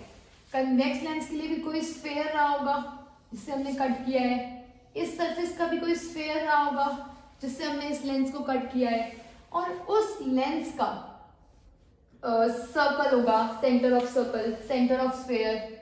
इस वाले स्फेयर का भी क्या होगा, एक सेंटर होगा। उस सेंटर से यहां तक का डिस्टेंस को वी कॉल रेडियस, यहां तक के डिस्टेंस को हम क्या बोलेंगे, रेडियस। और जो रेडियस होता है that distance is double of focal length, मतलब अगर ये पूरा रेडियस है तो यहाँ बीच में का क्या होगा, फोकस। ये पूरा रेडियस है तो इसका क्या होगा, फोकस। ये C2 है, ये C1 है, F1 R1 R2 F2। इस वाले स्फेयर का रेडियस R1, इसकी फोकस F1, इस वाले स्फेयर की रेडियस R2 और इस वाले का फोकस F2। तो आपने देखा होगा जो इस डायग्राम में हमने फोकस किया है कि हमने सेम ऐसा रिफ्लेक्शन में किया था इन मिरर्स। तो एक स्फेयर बना, ये है फोकस और ये इसका फोकस हो। This was for convex lens. अब कनकेव लेंस के लिए क्या होगा, अगर कनकेव लेंस ऐसे ड्रॉ होता है तो ये दो स्फेयर से मिलकर बना है, एक यहाँ पर स्फेयर होगा और एक यहाँ पर स्फेयर होगा। इस स्फेयर का अपना C होगा, सेंटर ऑफ कर्वेचर, इसका भी अपना सेंटर होगा। उस सेंटर से रेडियस क्या होगा, इसका रेडियस होगा R1 और ये रेडियस होगा R2, और रेडियस का जो हाफ डिस्टेंस होता है दैट इज F1 और ये होगा F2। तो हमने देखा ये जो लेंस है, इस लेंस का ये डिस्टेंस क्या है, F1, और यहाँ पर डिस्टेंस क्या होगा, F2। F1 और F2 दोनों लेंसेज में यही डिनोट कर रहा है कि लेंस में दो रिफ्रैक्टिंग सरफेसेस होते हैं और मिरर में एक ही फोकस था बिकॉज वहां पर वन रिफ्लेक्टिंग सरफेस था। So in rules to draw ray diagram we discuss about 3 rules. First was अगर लाइट प्रिंसिपल एक्सिस के पैरेलल है तो after reflection it will go through the focus. अगर पैरेलल है तो ऐसा लगेगा कि कहां से जा रही है, फोकस से। अगर लाइट रे फोकस से आ रही है तो it will go parallel after reflection. अगर लाइट रे फोकस से आ रही है तो after reflection it will go parallel, and the रे passing through the optical centre always goes undeviated. So in today's class we discussed about reflection through a glass slab, जिसमें हमने देखा था इंसिडेंट एंगल और इमर्जेंट एंगल हमेशा क्या होता है, equal. Angle I is always equal to angle E. Second one was lateral displacement. Lateral displacement is the distance between the incident ray and emergent ray. जो ये constant distance होता है, that distance is known as lateral displacement and it depends on 4 factors. First factor is कौन से colour की light आ रही है, सेकेंड इस ग्लास स्लैब की थिकनेस क्या होगी, थर्ड इज इसका रिफ्रैक्टिव इंडेक्स क्या होगा। रिफ्रैक्टिव इंडेक्स अगर स्लैब का डिफरेंट होगा तो उसके लिए लेटरल डिस्प्लेसमेंट भी डिफरेंट होगी। And the fourth factor is कि हमने कितने एंगल पे इंसिडेंट किया है इसे। अगर इंसिडेंट एंगल वेरी करेगा तो लेटरल डिस्प्लेसमेंट भी वेरी करेगी। Next was type of lenses. There are 2 type of lenses. One is convex and the other one is concave. Convex वो होगा जो बीच से थिक होगा और concave वो होगा जो साइड से थिक होगा, edges से थिक होगा। And convex lens is also known as converging lens and concave lens is known as diverging. ये रेस को डाइवर्ज कर रहा है और ये रेस को हमेशा क्या करेगा, converge. Last was rule to draw ray diagram. अगर रे पैरेलल है तो फोकस से पास करेगी, फोकस से पास कर रही है तो पैरेलल हो जाएगी और ऑप्टिकल सेंटर वाली रे गोज अनडेविएटेड। देखो 2 टाइप के लेंसेज होते हैं, एक हो गया ये लेंस, इस लेंस का नेम होता है कन्वेक्स लेंस, और एक लेंस होता है ये वाला लेंस, इस लेंस का नेम होता है कनकेव लेंस। कनकेव लेंस का मतलब जब लाइट रे केव के अंदर जा रही है तो उस लेंस को हम बोलेंगे कनकेव लेंस, और दूसरे लेंस को हम बोलते हैं कन्वेक्स लेंस। अगर आपने प्रीवियस वीडियो देखी है तो आपको पता होगा कि ये कर्व सरफेस है, ये किसी सेंटर ऑफ सर्कल से बना हुआ है, तो उसका कोई सेंटर रहा होगा उस स्फीयर का, उस सेंटर को हम सेंटर ना बोलकर बोलते हैं 2f, मतलब सी का ही दूसरा नाम है 2f। 2f क्यों नाम है इसका? क्योंकि इसके सेंटर पॉइंट पे पॉइंट होता है f, फोकस। जब आप बोलते हो ना किसी को फोकस करो, ये है वो f फोकस पॉइंट, और इतना f है तो f का जो डबल होता है वो होता है रेडियस। ये आपने पहले ही पढ़ लिया है कि जो r होता है वो 2f के इक्वल है। अब जो ये वाला पॉइंट है इसको हम सेंटर ना बोलकर यहाँ पर बस बोलेंगे 2f। और अगर हम इस सरफेस की बात कर रहे हैं तो इसको हम बोल देते हैं f1 और 2f1। अगर हम इस सरफेस की बात करेंगे तो बोलेंगे f2 2f2। ये मैंने लास्ट वीडियो में बहुत अच्छे से एक्सप्लेन किया था, तो आप वो भी पहले देख सकते हो इससे। अब अगर हम इसकी बात करें इसमें भी सेम होगा, अगर हम इसकी बात करें तो इसमें भी सेम होगा। ये कर्व सरफेस से आया हुआ है, इसके सेंटर को बोलेंगे 2f1 और उसके बीच के पॉइंट को बोलेंगे f1, इसको बोलेंगे f2 और उस पॉइंट को बोलेंगे 2f2। तो हमने देख लिया दो टाइप के लेंसेज हैं, कन्वेक्स, कनकेव। आपको एक बात और पता है कि जो कन्वेक्स लेंस होता है वो सारी रेज को एक पॉइंट पे कन्वर्ज कर देता है, तो इस लेंस का नेम होता है कन्वर्जिंग लेंस। और जो कनकेव लेंस होता है वो सारी लाइट रेज को दूर भेज देता है, मतलब हम बोलेंगे डाइवर्ज कर देता है, तो इस लेंस को हम बोलेंगे डाइवर्जिंग लेंस। ये सब हम पहले डिस्कस कर चुके हैं। अब हम बात करेंगे कि हमने रूल्स भी डिस्कस कर लिए हैं, तो मैं आपको एक बार रूल्स रिवाइज करवा देती हूँ। फर्स्ट रूल स्टेट करता है कि अगर मान लो ये लेंस है कन्वेक्स लेंस, पहले मैं आपको कन्वेक्स के लिए बता दूंगी। फर्स्ट रूल है अगर लाइट रे पैरेलल है तो वो फोकस से पास करती है आफ्टर रिफ्लेक्शन, तो ये होगा फोकस, तो वो फोकस से पास करेगी। ठीक है, सिंपल। पैरेलल कहां से पास करेगी? फोकस। पैरेलल किसके? प्रिंसिपल एक्सिस के। प्रिंसिपल एक्सिस की जो लाइन होती है अगर वो पैरेलल है तो वो कहां से पास करेगी? फोकस से। सेकंड रूल स्टेट करता है, ये है f1 ये है f2, यहां पर भी आप ड्रॉ कर सकते हो f1 f2। अब सेकंड रूल स्टेट करता है अगर लाइट रे फोकस से पास कर रही है तो वो पैरेलल हो जाएगी। सिंपल सा है। फर्स्ट रूल है पैरेलल, फोकस से पास करेगी। सेकंड, फोकस से पास कर रही है, पैरेलल हो जाएगी। थर्ड रूल भी डिस्कस कर लेते हैं। रूल्स दोनों के लिए सेम होंगे, इसके लिए जो रूल्स है उसके लिए भी सेम ही रूल्स होंगे। थर्ड रूल कहता है, ये होता है optical centre, centre most point of lens. Third rule state करता है अगर ऑप्टिकल सेंटर से कोई लाइन पास करती है, कोई रे ऑफ लाइट पास करती है, तो वो बिना डेविएट हुए बिल्कुल सीधा सीधा जाती रहती है। आप मुझे कमेंट बॉक्स में जरूर बताना कि ये अनडेविएटेड क्यों जाती है, और जिसका आंसर करेक्ट होगा मैं उस आंसर को पिन कर दूंगी। आपको मुझे करेक्ट आंसर बताना है कि ये वाली रे ऐसे क्यों जा रही है, क्यों बेंड नहीं हो रही। क्योंकि हम पढ़ रहे हैं लेंस है, लेंस का काम होता है लाइट रेज को बेंड करने का, चाहे वो मिला दे चाहे वो कन्वर्ज कर दे, उसने लाइट रेज का पाथ चेंज करना है। यहाँ पर भी पाथ चेंज हुआ, सीधी आ रही थी चेंज हो गया, यहाँ पर भी ऐसे आ रही थी चेंज हो गया, यहाँ पर क्यों नहीं हो रहा पाथ चेंज, तो आप प्लीज मुझे कमेंट बॉक्स में बताना और मैं इसे चेक करूंगी। अब हम डिस्कस करते हैं 6 रे डायग्राम्स फॉर 6 केसेस फॉर रे डायग्राम्स फॉर कन्वेक्स लेंस। तो हमने यहाँ पर ड्रॉ किया, ये है कन्वेक्स लेंस।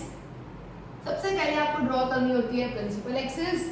ये इसका फोकस होगा f1, उसका ट्वाइस हो जाएगा 2f1। यहाँ पर होगा f2, उसका ट्वाइस हो जाएगा 2f। ठीक है, यहाँ तक आपको समझ आ गया कि ये वाला सरफेस है, इसका जो सेंटर है उसको बोलते हैं 2f2, उसके हाफ को बोलते हैं f2। अगर हम बात करें इसका जो सेंटर है वो होगा 2f1 और उसका जो मिड पॉइंट है वो होगा f1। आपने मिनट्स में ही पहले ही पढ़ लिया था कि जो f होता है, जो ये फोकल लेंथ का पॉइंट होता है, ये हाफ होता है इसके, या जो ये रेडियस होती है ये डबल होती है इसके। ये आप पहले ही मिनट्स में करके आ चुके हो, और इसका प्रूफ आपको क्लास 12th में करना है, तो आपको अभी उसमें नहीं जाना है। अब हम केसेस करने वाले हैं। अब आप देखो केसेस आपने मिरर में क्या किए थे। मिरर में आपने बोला था कि ठीक है भाई ऑब्जेक्ट कई कई जगह पे हो सकता है। पहला केस हम लेते हैं कि ऑब्जेक्ट इतना दूर है, इतना दूर है। अब दूर होने का मतलब कभी भी ये नहीं होता कि मैं अर्थ से बात कर रही हूँ सन की। अगर मैं यहाँ खड़ी हूँ तो मेरे लिए कोई सामने जो थोड़ी सी दूर चीज है कुछ 1 किलोमीटर दूर भी कोई चीज है तो मैं कहूंगी ये तो मेरे लिए बहुत दूर हो गई। 700 मीटर दूर है, मैं कहूंगी मेरे लिए तो चीज बहुत दूर हो गई मेरे रिस्पेक्ट में। तो जब हम बोलते हैं कि ऑब्जेक्ट बहुत दूर है तब हम बोल लेते हैं ऑब्जेक्ट इन्फिनिटी पे है। इन्फिनिटी का मतलब कभी भी ये नहीं होता कि सन की बात कर रहे हैं, हम बहुत मून पे जा रहे हैं, मून पे नहीं जाना, यहीं से बहुत दूर लगा लो, वो क्या हो गया, इन्फिनिटी। तो इस लेंस के लिए हम पहला केस लेंगे when object is at infinity. Infinity, infinite distance, बहुत दूर का डिस्टेंस, ठीक है। अगर डिस्टेंस बहुत दूर है तो जब भी कोई ऑब्जेक्ट बहुत दूर होता है उससे रेज हमेशा आती है पैरेलल, क्योंकि आपको पता ही नहीं है कि वो ऑब्जेक्ट की डायमेंशन क्या है। तो हम मान लेंगे ये कोई ऑब्जेक्ट है, इससे जो रेज आ रही है वो आ रही है पैरेलल। तो ये आ गई एक रे, ये आ गई सेकेंड रे। अब फर्स्ट रूल आपने क्या पढ़ा था? फर्स्ट रूल आपने पढ़ा था पैरेलल रेज हमेशा कहां से पास करती हैं? After refraction. कहां से पास करती हैं? फोकस से। अब एक चीज की गलती मत कर देना प्लीज। आप कहोगे ये भी फोकस है, ये भी फोकस है, तो ठीक है मैं यहाँ से भेज देता हूँ। ध्यान से देखो कि आपको ये नहीं लग रहा है ये तो आपने रिफ्लेक्ट करा दिया लाइट को, लाइट आई बाउंस बैक कर गई। ये लेंस नहीं करते। लेंस तो जैसे आपके स्पेक्स वियर करते हो तो लेंस, लाइट बाहर से आती है अंदर जाती है, मतलब लेंस लाइट को पास कराते हैं। ये नहीं होता कि बाउंस करा के वापस भेज देंगे। तो ये लेंस का काम कभी भी नहीं होता। तो आपने ये गलत किया है, यही वाला फोकस आएगा। लाइट रे पैरेलल कहां से पास कर रही है? फोकस से। अब आप देखो ये वाली लाइट रे, ये है तो ये भी प्रिंसिपल एक्सिस के पैरेलल, तो ये भी कहां से पास करेगी? फोकस से। और हमें किसी भी रे डायग्राम को ड्रॉ करने के लिए सिर्फ और सिर्फ दो लाइंस चाहिए होती हैं। तो हमने दो लाइंस देख ली और उनका मीटिंग पॉइंट देख लिया, जहां वो मीट करती हैं वही बनती है इमेज। मतलब जब ऑब्जेक्ट बहुत दूर होगा उसकी इमेज बनेगी एट एफ, और बहुत ही छोटी इमेज बनेगी, ठीक है। इसकी एक और प्रॉपर्टी होगी, मैं आपको अभी 1 सेकंड के बाद बताऊंगी इसकी नेक्स्ट प्रॉपर्टी क्या होगी। पहले हम सेकंड केस को डिस्कस कर लेते हैं, मैं आपको फिर बताऊंगी। चलो अगर हम बात करें सेकंड केस की,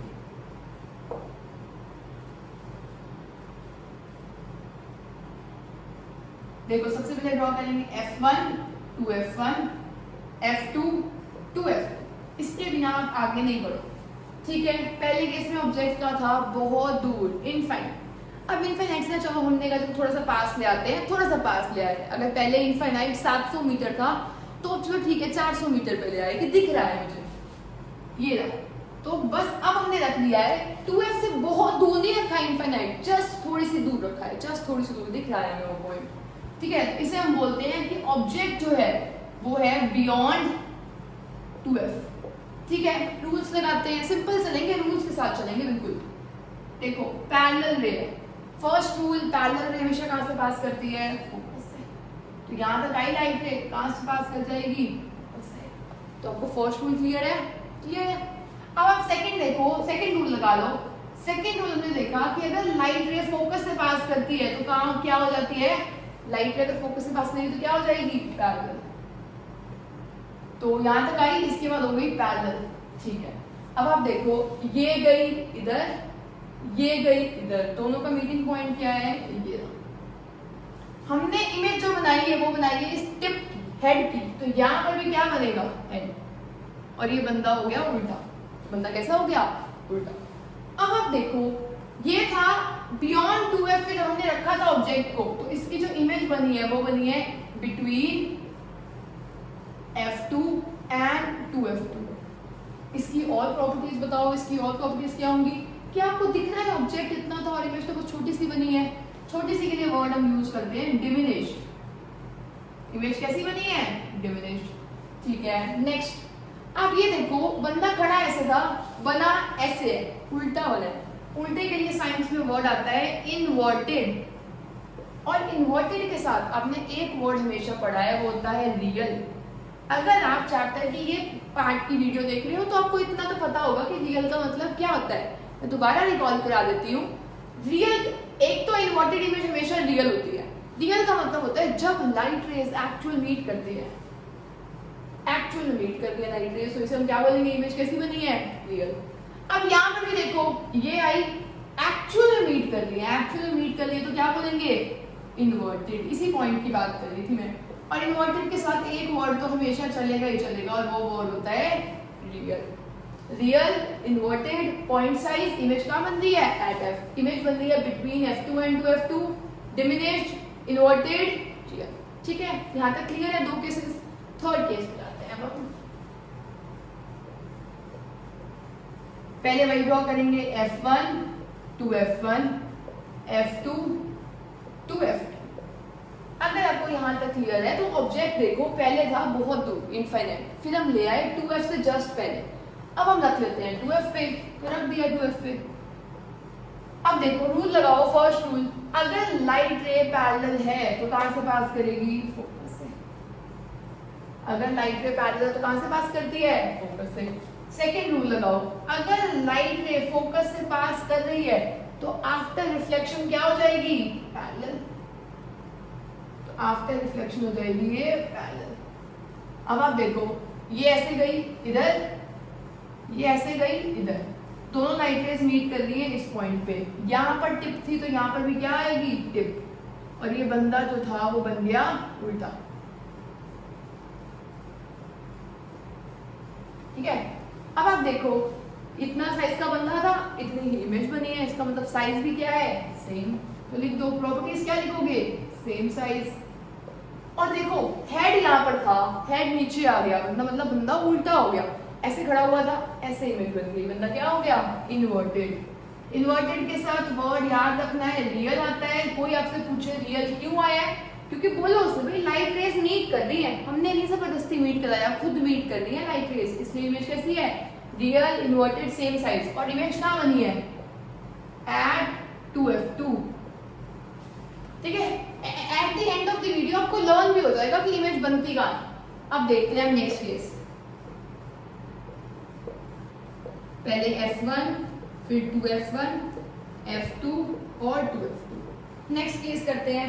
अगर हम नेक्स्ट केस की बात करें तो 2F से और पास कहाँ लाएंगे, इन दोनों के बीच में रख देंगे, रख दिया इन दोनों के बीच में। अब रूल लगाओ, फर्स्ट रूल स्टेट करेगा अगर लाइट रे पैरेलल है तो कहां से पास करेगी, फोकस से। सेकेंड रूल स्टेट करेगा अगर लाइट रे फोकस से पास कर रही है तो आफ्टर रिफ्लेक्शन क्या हो जाएगी, आफ्टर रिफ्लेक्शन हो जाएगी पैरेलल। लाइट रे यहां तक आई, आफ्टर रिफ्लेक्शन क्या हो गई, पैरेलल। तो ये 2F2 यहाँ पर नहीं था, एक्चुअल में अगर आप नोटबुक में करोगे तो आपको अच्छे से समझ आएगा। और 2F2 होता क्या, अगर मान लो आपने ये लेंस लिया, आपने ये डिस्टेंस ले लिया, मान लो लेट्स से 3 ले लिया, तो आपको ये ले लेना है 6। अगर आपने ये भी 3 ले लिया तो ये ले लेना है 6, तो मतलब डबल लेना होता है इससे। डबल हो गए तो आप देखोगे यहाँ पर रेज मीट कर रही है। देखो ये लाइट रे गई, पैरेलल फोकस से पास कर रही है, फोकस से जो पास कर रही है वो क्या हो जा रही है, पैरेलल। इन दो रूल से अगर हम डायग्राम ड्रॉ करें तो ये हमारा आंसर आया है। अब आपके दिमाग में एक क्वेश्चन आ सकता है, मैंने बताया था आपको 3 रूल्स, मैं यूज कर रही हूँ सिर्फ 2, क्यों, थर्ड रूल वेस्ट था, उसके लिए तो मैंने आपको कमेंट भी करने के लिए कहा था। थर्ड रूल बिल्कुल वेस्ट नहीं है, ध्यान से देखो। अगर मैं थर्ड रूल लगाती तो ऑप्टिकल सेंटर से जो रे पास करती है वो अनडेविएटेड जाती है। अब भी देखो ये रे और ये रे यहीं पे तो मीट कर रहे हैं, मतलब अगर मैंने ये वाला ना लगाया होता रूल, लेट्स से मैंने ये वाला रूल लगाया,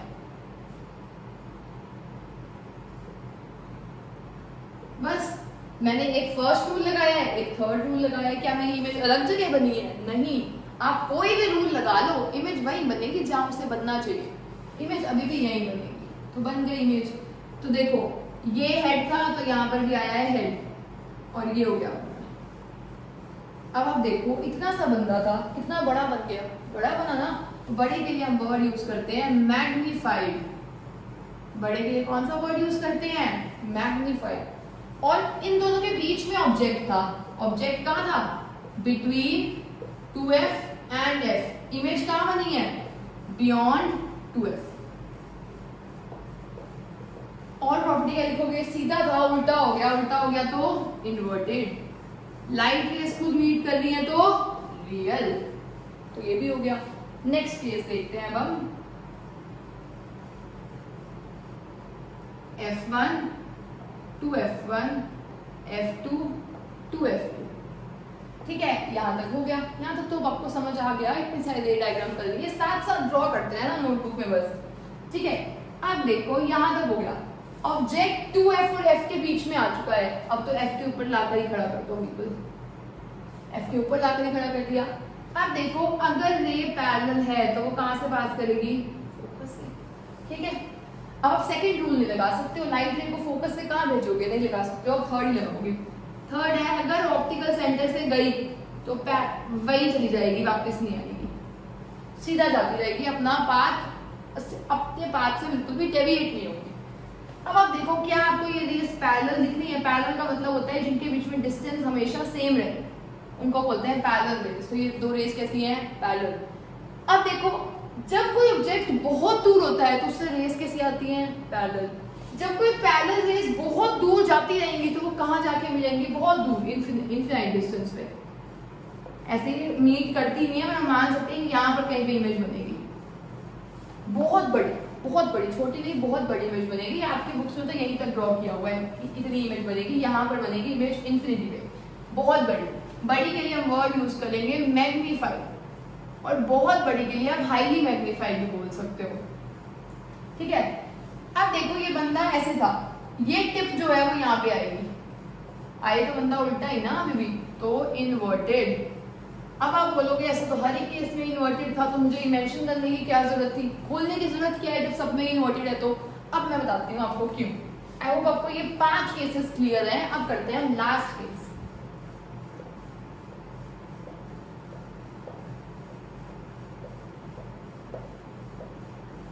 अब देखो ऑब्जेक्ट ना F1 तक आ चुका है, अब लेंस के कितना पास रखोगे, बस यहीं पे तो रख सकते हो, एक ही ऑप्शन बचा है यहाँ पर रखना, रख दिया।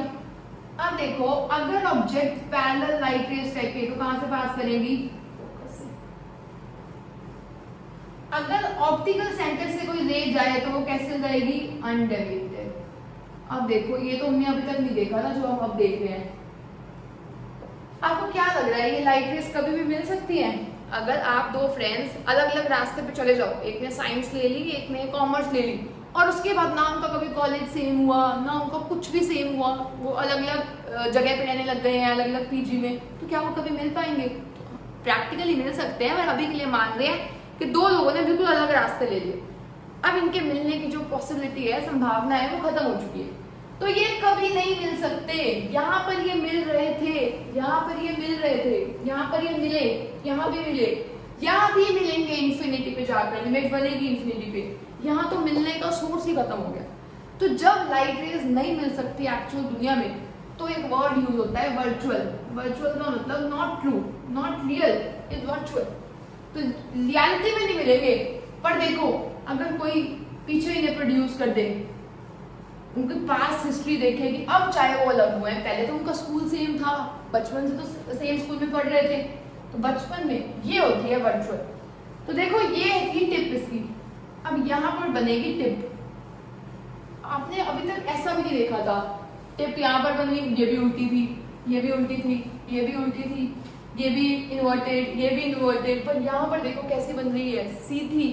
सीधी के लिए हम वर्ड यूज करते हैं इरेक्ट, या फिर virtual image is always erect. आप ऐसे भी कर सकते थे, वर्चुअल इमेज हमेशा कैसी होती है, इरेक्ट। तो हमने यहाँ तक डिस्कस कर लिया। और देखो ये भी बड़ी इमेज बनी है, तो इसके लिए आप लिखोगे मैग्नीफाइड। इमेज बनी कहाँ है, behind the lens.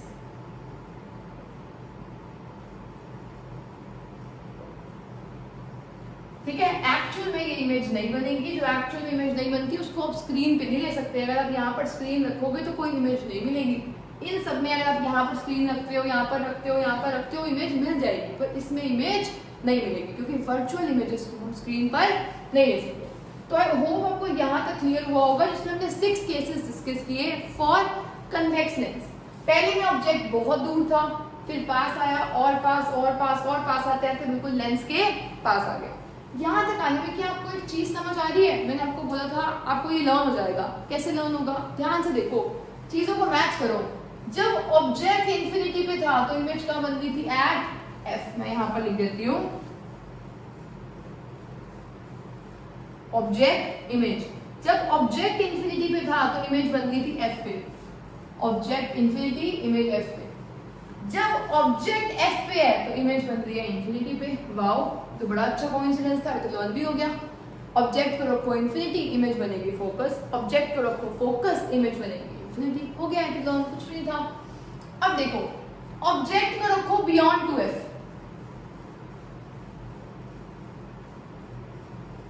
Beyond 2f जब आपने रखा तो इमेज बनी बिटवीन f एंड 2f। यही सेम चीज देखो जब आप ऑब्जेक्ट को रखोगे बिटवीन f एंड 2f, यहां देखो object between f and 2f है तो इमेज का बन गई बियॉन्ड 2f। सेम चीज रेप्लिकेट हो जाएगी यहाँ पर, मतलब object infinity, image focus, object focus, image infinity, object beyond 2f, image between f and 2f, object between f and 2f, image beyond 2f। हो गए 4 पॉइंट्स आपको लर्न हो गए। ये आपको लर्न हो गया, ये लर्न हो गया, ये वाला बियॉन्ड वाला लर्न हो गया, और ये भी आपको लर्न हो गया। ये तो स्पेशल केस है, इसको आपको लर्न करना पड़ेगा, ये वाला केस।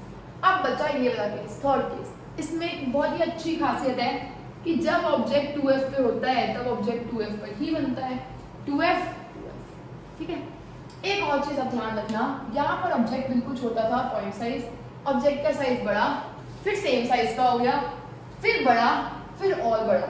मतलब जैसे जैसे हम ऑब्जेक्ट को लेंस के पास लेकर आएंगे उसका जो साइज है वो छोटा नहीं होता, वो क्या हो जाएगा, बढ़ता रहेगा। पर इमेज दूर जाती रहेगी, पहले f पे बनी, फिर f और 2f के बीच में चली गई, फिर 2f पे चली गई, फिर 2f से दूर चली गई, फिर और दूर चली गई। मतलब as we bring the object closer to the lens, the image is shifted further।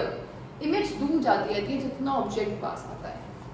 तो आई होप आपको मैंने ये क्लियर अंडरस्टैंडिंग दी है इस टॉपिक की। कन्वेक्स लेंस के सारे रे डायग्राम्स आप कैसे ड्रॉ कर सकते हो। एग्जाम में कोई भी ड्रॉ करने के लिए आ सकता है कि ऑब्जेक्ट को यहाँ रखा तो क्या होगा, यहाँ रखा तो क्या होगा। ऑल्सो एग्जाम में ये भी आ सकता है कि जब आपने ये सब कर लिया तो इन सब की प्रॉपर्टीज क्या होगी इन सब केसेस की, और या फिर कौन सा एक ऐसा मिरर होता है जो वर्चुअल, कौन सा एक ऐसा लेंस होता है जो वर्चुअल इरेक्ट और मैग्नीफाइड इमेज फॉर्म करता है। तो कौन सा लेंस आएगा, आपका कन्वेक्स लेंस। तो अब हम नेक्स्ट टॉपिक करते हैं कि हम कनकेव लेंस के लिए रे डायग्राम कैसे ड्रॉ कर सकते हैं। Now next topic is how to draw ray diagram for concave lens.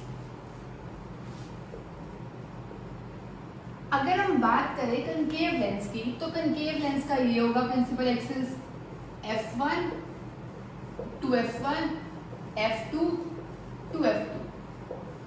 सबसे पहले ऑब्जेक्ट हमेशा होता है इनफाइनाइटली दूर, मतलब बहुत ही दूर है ऑब्जेक्ट। और जब ऑब्जेक्ट बहुत दूर होता है आप ध्यान रखना उसे प्रिंसिपल एक्सिस पे नहीं रख सकते हो। जब ऑब्जेक्ट बहुत दूर है तो हमें पता ही नहीं है कि उसकी एग्जैक्ट डायमेंशंस क्या है, तो हम उसे ऐसे लिख सकते हैं, ऐसे नहीं लिख सकते। और जब ऑब्जेक्ट इन्फिनिटी पे होता है तो उससे जो रेज आती है वो हमेशा कैसी होती है, पैरेलल। अब मैं आपको रिकॉल कराती हूँ इसके रूल्स। इसके रूल होता है, इसका जो रूल होता है फर्स्ट रूल वो होता है अगर लाइट रे पैरेलल है तो वो कहां से पास करेगी, फोकस से। ये तो था कन्वेक्स में। कनकेव में होगा ऐसा लगेगा कि वो फोकस से पास कर गए क्योंकि ये रेज को डाइवर्ज करने का काम करते हैं, दूर भेजना है, दूर भेज दिया। पर ऐसा लगेगा कि जो ये लाइट रे जा रही है ये कहां से जा रही है, फोकस से। तो हमें फर्स्ट रूल क्लियर हो गया, लाइट रे पैरेलल है, ऐसा लगता है कि कहां से जा रही है, फोकस से। तो ये लाइट रे पैरेलल है, ये लाइट रे पैरेलल है, ऐसा लगेगा ये दूर चली जाएगी पर कहां से दूर गई है, फोकस से। ये भी दूर चली जाएगी पर ऐसा लगेगा कहां से गई है, फोकस से।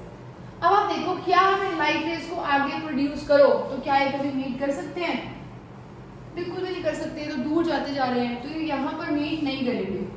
अगर इन दोनों को जबरदस्ती मीट करवाया जाए तो ये इस पॉइंट पे मीट करेंगे, तो इसकी जो इमेज बनेगी वो बनेगी एट एफ, पर ये बन थोड़ी रही है। तो हमें लग रहा है कि यहाँ से रेज आ रही है, इधर रेज जा रही है, पर ऐसा लग रहा है इस पॉइंट से निकल के जा रही है। एक्चुअल में यहाँ पे कोई सोर्स नहीं है, पर ऐसा लग रहा है कि लाइट रे यहाँ जा रही है। इमेज बन तो एट एफ ही रही है पर ऐसा अपीयर हो रहा है, और जब अपीयर हो रहा हो तो वर्ड आता है वर्चुअल। वर्चुअल के साथ आता है इरेक्ट। जो इमेज बनी है वो इतनी छोटी है कि हम पता ही नहीं लगा पा रहे कि वो सीधी बनी है या फिर उल्टी बनी है। तो वर्चुअल, इरेक्ट और बहुत ही छोटी, पॉइंट साइज, पर बनी कहाँ है, एट एफ। वो हमने पहले लिख लिया था। ठीक है, तो आपको फर्स्ट रूल क्लियर हो गया। रूल के साथ ही मैंने आपको एक्सप्लेन भी कर दिया। कनकेव के केस में बहुत सारे केसेस नहीं होते। इनकेव में सिर्फ 2 ही केसेस होते हैं। नेक्स्ट केस देखो,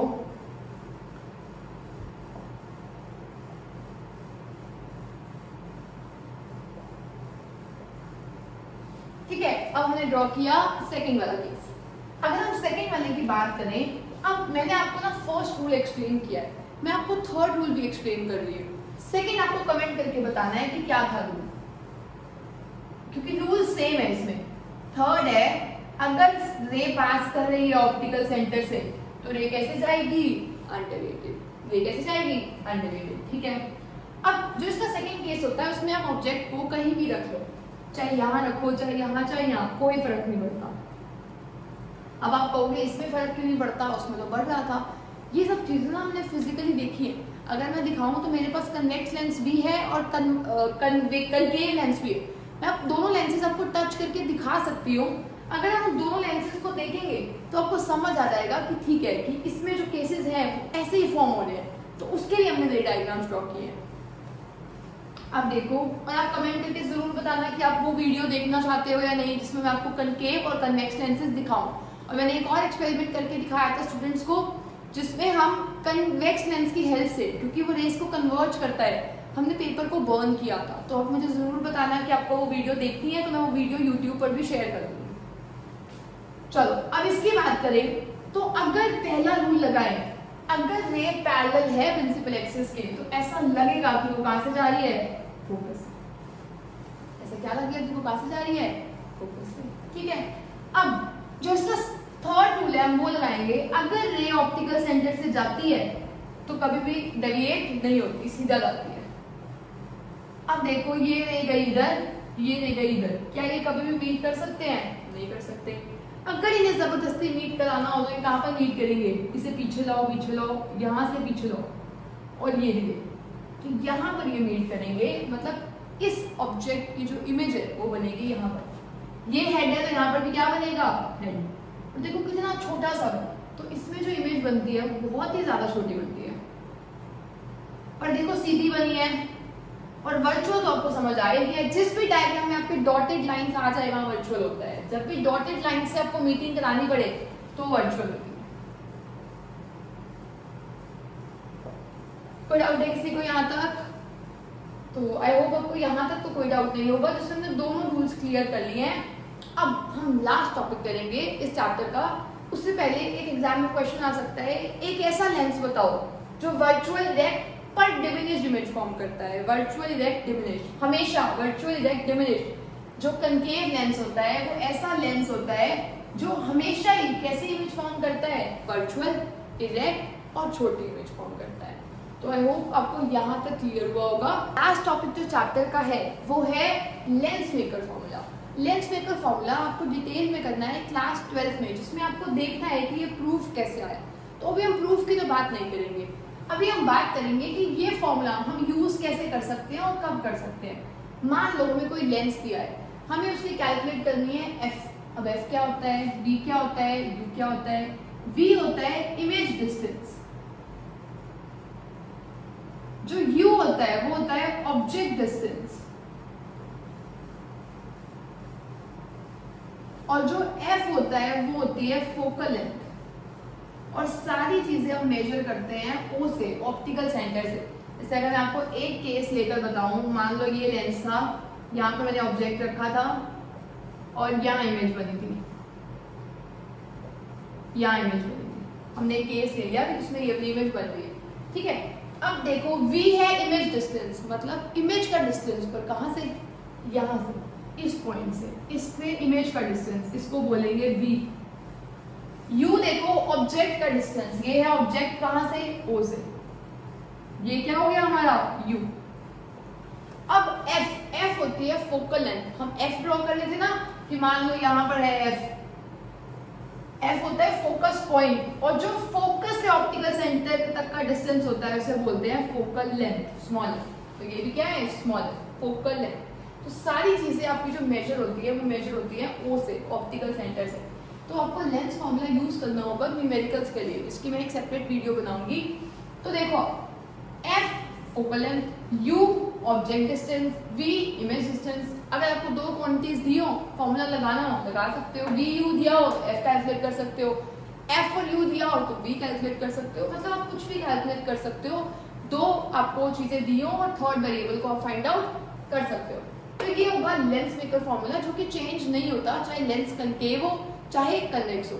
पर अब ध्यान रखना, लेंस मेकर को फॉर्मूले को यूज करने से पहले जो हमने मिरर्स में डिस्कस की थी sign conventions, same sign conventions repeat होती है, तो हम वो दोबारा डिस्कस नहीं करने वाले हैं। सेम साइन कन्वेंशंस कि अगर ऑब्जेक्ट लेफ्ट पे है तो नेगेटिव लेना है, सेम है। तो आपको डिस्टेंस को नेगेटिव लेना है तो आप उस वीडियो को रेफर कर सकते हो। अभी हम बात करेंगे मैग्निफिकेशन की। तो अगर हम मैग्निफिकेशन की बात करें तो मैंने आपको एक टर्म यूज कराया था, तो मैंने कहा था कि ऑब्जेक्ट की इमेज जब बड़ी बनती है तब हम बोलते हैं कि मैग्नीफाइड इमेज बनी। तो मैग्निफिकेशन का फॉर्मूला दो होते हैं, एक होता है image distance upon object distance, एक होता है इमेज हाइट, h डैश होता है height of image upon h होता है हाइट ऑफ ऑब्जेक्ट। तो अगर हम इन दोनों हाइट्स को डिवाइड कर लें तो भी हम मैग्निफिकेशन कैलकुलेट कर सकते हैं। तो magnification equals to v upon u equal to h dash upon h। ये फॉर्मूला होगा मैग्निफिकेशन का और ये फॉर्मूला होगा लेंस मेकर फॉर्मूला का।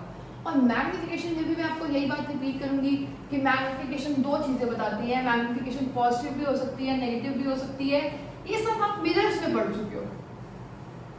और चैप्टर की एंड का लास्ट टॉपिक होता है लेंसेज। मतलब अगर आप लेंसेज पढ़ रहे हो तो आप मिरर तो पहले पढ़ के आए हो ना, तो आपको सारा पता होगा। पता होना चाहिए कि मैग्निफिकेशन पॉजिटिव होगी तब क्या बात होती है, नेगेटिव होती है तो इसका मतलब क्या होता है, मैग्निफिकेशन लेस देन 1 हो तो इसका मतलब क्या होता है, ग्रेटर देन 1 हो तो इसका मतलब क्या होता है, इक्वल टू 1 हो तो इसका मतलब क्या होता है। ये सारी बातें हम डिस्कस कर चुके हैं, तो अभी हम यहाँ पर डिस्कस नहीं करेंगे और हम करेंगे last topic of this chapter, that is power.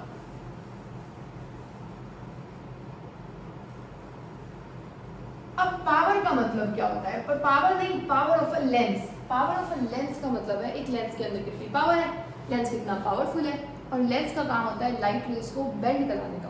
तो जो लेंस ज्यादा बेंडिंग कराएगा वो उतना ज्यादा पावरफुल होगा। देख लेते हैं, एक है ये लेंस, ये लाइट रे सीधी जा रही थी, इसने इतना बेंडिंग करा दिया, ठीक है, समझ आ गया। इसमें देखो एक लाइट रे इधर जा रही थी, इसने यहाँ तक बेंड कराया। तो ये है ए पॉइंट और ये है बी पॉइंट। तो आप बताओ, पहले आप मुझे कमेंट करके बताओ आपको क्या लग रहा है, कौन सा लेंस अच्छा है, लेंस ए अच्छा है या लेंस बी अच्छा है। देखने में हमें लग रहा है कि लेंस बी अच्छा है, पर थोड़ा सा सोचो। पावर का मतलब होता है कि लाइट को बेंड कराना। जो लेंस ज्यादा बेंड कराएगा, ज्यादा कन्वर्ज या डाइवर्ज कराएगा, वो उसकी इतनी ज्यादा पावर होगी।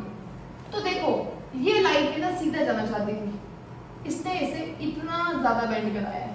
ये लाइट भी सीधा जाना चाहती थी और इसने इसे इतना बेंड कराया और इसके इसने इतना ज्यादा बेंड कराया। सोचो ये लाइट सीधी जा रही थी, इसने इसका यहीं पे रुक जाओ, इसने कहा नहीं तू और बेंड हो गई और बेंड हो, तो ये ज्यादा क्या हुआ, powerful, more power, less power.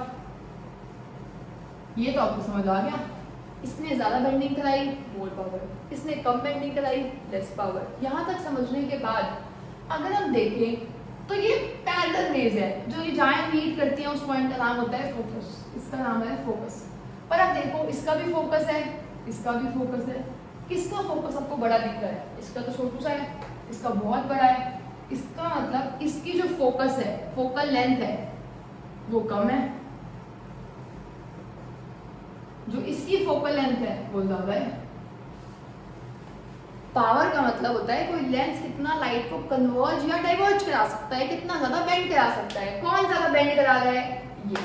Power किसकी ज्यादा है, इसकी, पर इसकी फोकल लेंथ क्या है, कम। तो हमें तो एक रिलेशन समझ आ गया, जिसकी फोकल लेंथ ज्यादा उसकी पावर कम, जिसकी फोकल लेंथ कम उसकी पावर ज्यादा।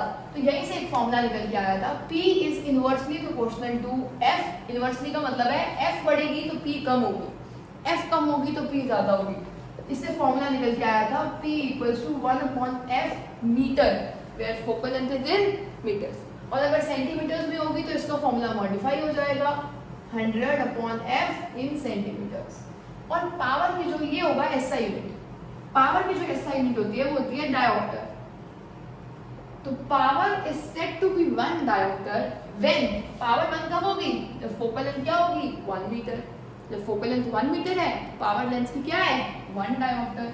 तो एग्जाम के लिए इंपॉर्टेंट क्वेश्चन है कि पावर की यूनिट क्या होती है। और एक और इंपॉर्टेंट क्वेश्चन है, पावर अगर नेगेटिव है तो क्या होगा और पावर अगर पॉजिटिव है तो क्या होगा। ध्यान से देखो, ये है मेरा कंकेव लेंस, ये है पहला सरफेस, ये पहला सरफेस लेफ्ट साइड है, लेफ्ट साइड हमेशा वैल्यूज होती है नेगेटिव। मैथ्स में देखो ये होता है पॉजिटिव, ये क्या होता है नेगेटिव, तो ये साइड क्या है नेगेटिव। तो इसकी जो फोकल लेंथ होगी वो भी क्या होगी नेगेटिव। एफ होता है नेगेटिव फॉर कंकेव लेंस। अब कन्वेक्स लेंस पे आओ, ये है पहला सरफेस, यहाँ से लाइट आती है ना, ये है फर्स्ट सरफेस, ये राइट साइड पे बन रहा है।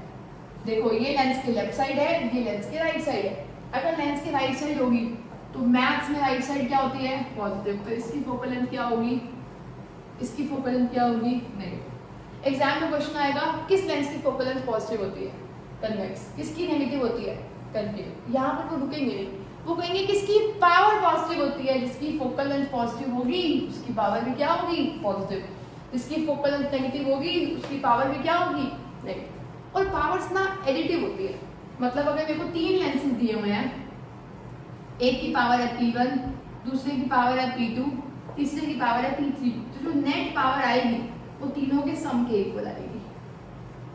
सिंपली ऐड करते रहो। और अगर पावर पॉजिटिव आई तो लेंस कैसा है कन्वेक्स, अगर पावर नेगेटिव आई तो लेंस कैसा है कनकेव। आपको बस इतना ही लर्न करना है इस चैप्टर में। और इस चैप्टर में हमने आज डिस्कस किया था, रूल्स पहले हो चुके थे, रे डायग्राम्स डिस्कस किए थे for convex and concave, and हमने डिस्कस कर लिया मैग्निफिकेशन और लेंस मेकर। हमने ज्यादा इसलिए डिस्कस नहीं किया क्योंकि उसमें मैं न्यूमेरिकल्स की वीडियो अपलोड करूंगी। ये हमने डिस्कस कर लिया पावर। पावर ज्यादा उसकी होगी जो ज्यादा लाइट रेज को बेंड करेगा, ज्यादा वो बेंड करेगा जिसकी फोकल लेंथ कम होगी, तो जिसकी फोकल लेंथ कम उसकी पावर ज्यादा। और हमने देख लिया पावर पॉजिटिव होती है कन्वेक्स लेंस के लिए, पावर नेगेटिव होती है कनकेव लेंस के लिए। तो हमने ये सब डिस्कस कर लिया। और पावर एडिटिव होती है, पावर की यूनिट क्या होती है, पावर को 1 डायोप्टर कब बोलेंगे, हमने वो भी डिस्कस कर लिया। So this was all about this video on how to draw ray diagrams for convex and concave lens. I hope you like this video and please आप इस वीडियो को फ्रेंड्स के साथ भी शेयर करना अगर आपको वीडियो अच्छी लगती है तो। And thanks for watching.